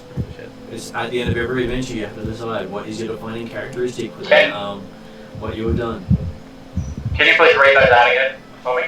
Okay, it is the 7 sins of envy, gluttony, greed, lust, pride, sloth, or wrath. And the virtues of charity, temperance, generosity, love, humility, zeal, or kindness. Do we have to pick one of each? No. Wait, One of the charity, 14. temperance, One of the 14 generosity, love, is zeal, how you see your kindness. character defined by this adventure. Pride. Right. So, pride for Bella. I want to see the virtues because I'm not a sinner. What does Kanga think? Wait, is it diligence to sloth? Yeah. Humility, I guess. Humility? Oh, Hell wait. yeah. Humility was the one I missed. Okay, so what about Pinwinkle? Lust. Lust is your defining characteristic. Dane's will be humility. Dane will also be humility. And what about Corda? Zeal.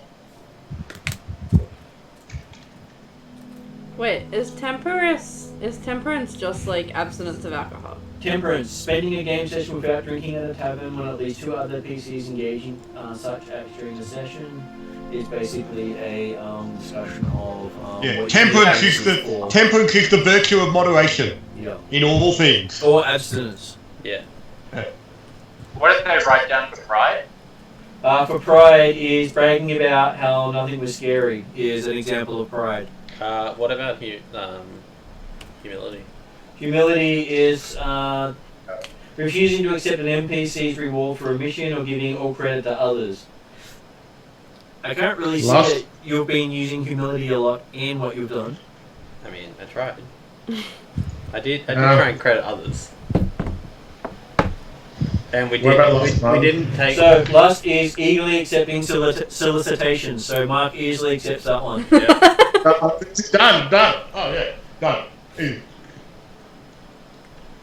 So what about next up? Do you think zeal would be appropriate? So Zeal, encouraging the party to continue adventuring after the group has already dealt with a lot of significant encounters that day, is basically pushing on. Oh, that would have more suited me with the cats. Keep pushing on. So you want to take Zeal instead? Okay, so Dane has moved over to Zeal. Does that suit me, do you reckon, or not? Were you pushing everyone to keep going, no matter what? I mean, you were as later. Well, out of all of us, who punched the barmaid in the face? Me. I think you pretty much put more wrath than anything else in that case. Yeah, that's kind of more wrath. Go Wrath. Take Wrath was barbarian. Wrath is The raging barbarian. Wrath is sort of along the lines of easily torturing a prisoner. Because remember also when you're talking, we're not talking about just this adventure. I wasn't Technically, acting it's out of all the it. adventures You we've did had. rage a lot. This No, but represents the last 10 sessions you've played. No, but like That's I right. literally have rage with moment of clarity, so like it's like a decision. I don't think my But, aim is like, to torture though. You really didn't need to punch that barmaid, because the halfling was trying to engage in diplomacy at the same time. Well, and then you as it turned out, whatever. but as it turned out, it was appropriate to punch the barmaid because she was also someone who was opposing I'm us. not saying. But we didn't know that at I'm the time. not saying that any actions were wrong. Yeah, I'm saying that the action felt the action seemed wrathful. Absolutely, certainly at the time it was the hang on, the fight was over. Yeah. You don't hit the barman in a fight. I mean, he was throwing plates, to be fair. But hey, that was just to try and quieten down the crowd. I think I'd choose Zeal. You choose Zeal, so you're wanting to just keep pushing ahead sort of person? Yeah. Well, if anything, you just keep pushing ahead to punch the barmaid in the head. you rename that to resilience, and then. So Zeal opposes sloth, so basically you want to always be active. It's fine. So Cordar, one of the reasons Cordar went for Zeal was because of the when we were in the castle and the ghoul tried to say, "Oh, that's it, your job's done, you've caught me out, we're done." And Cordar said, "No, you might be done, but I'm continuing." That was one of his Zeal actions, I thought. So. Yep. And at this stage, I'm happy with everyone's choices for that because each adventure you complete will give you a point towards that characteristic. So the more adventures you do, the more points you get, which will be important later in the game. Yes. Cool. Because Thassilonian magic you will have learned is based around your personal connection to the sins or the virtues. You'll notice that there's a reason that the Hedron rune is a 7-pointed star. Yes, it represents each point on the star represents one of the sins. Not that we know that yet. As characters, you would have been told that at some point during your 3 years. Oh, okay. It's Do you think of anything else for Bellas other than Pride? I think Pride would probably be the I best. think Pride works for Bella. Lust also works. Whereas Gluttony also works for the halfling. Yep, What's yep. Gluttony? Gluttony would also suit the cook. Hey, hey. Getting drunk multiple I don't need times all my pastries. during the adventure. Yeah, that's true. You cover yourself in butter and batter. Hey, it's a once off. I don't do it all the time. Constantly making I don't food. know. What about kitchen renovations? Like, surely that's a thing, right? Yeah, but the only one I do my butter with was my friend who's your now new patron. So she's the one that actually made me put the butter on myself. So, Not really. but that's another story for another day, David. I'll let you know later. Huh? Have you got any grease? You did. Well, grease me up, man. Well, anyway, Martin, my ship's going in and out, so I barely can hear you guys. So I might have to give it a go, give it a quick. Yeah. So I will finish up there, and I will send each of you an email in the next week with more details. Cool. Okay. Thank you very much. I And also you'll also be I also starting will- next session in Magnamar. will send you guys to Facebook, everyone that I have Facebook, a quick video that I made for Martin a little bit while ago for you guys to see. Okay, Cool. Okay. Okay then. Well, good night all. Good morning to you, Good Victor, night. and have a good day. Good night. Good night, See you everyone later. See you online. all next week or the week after. Okay, bye. Bye. That's not that same video, is it?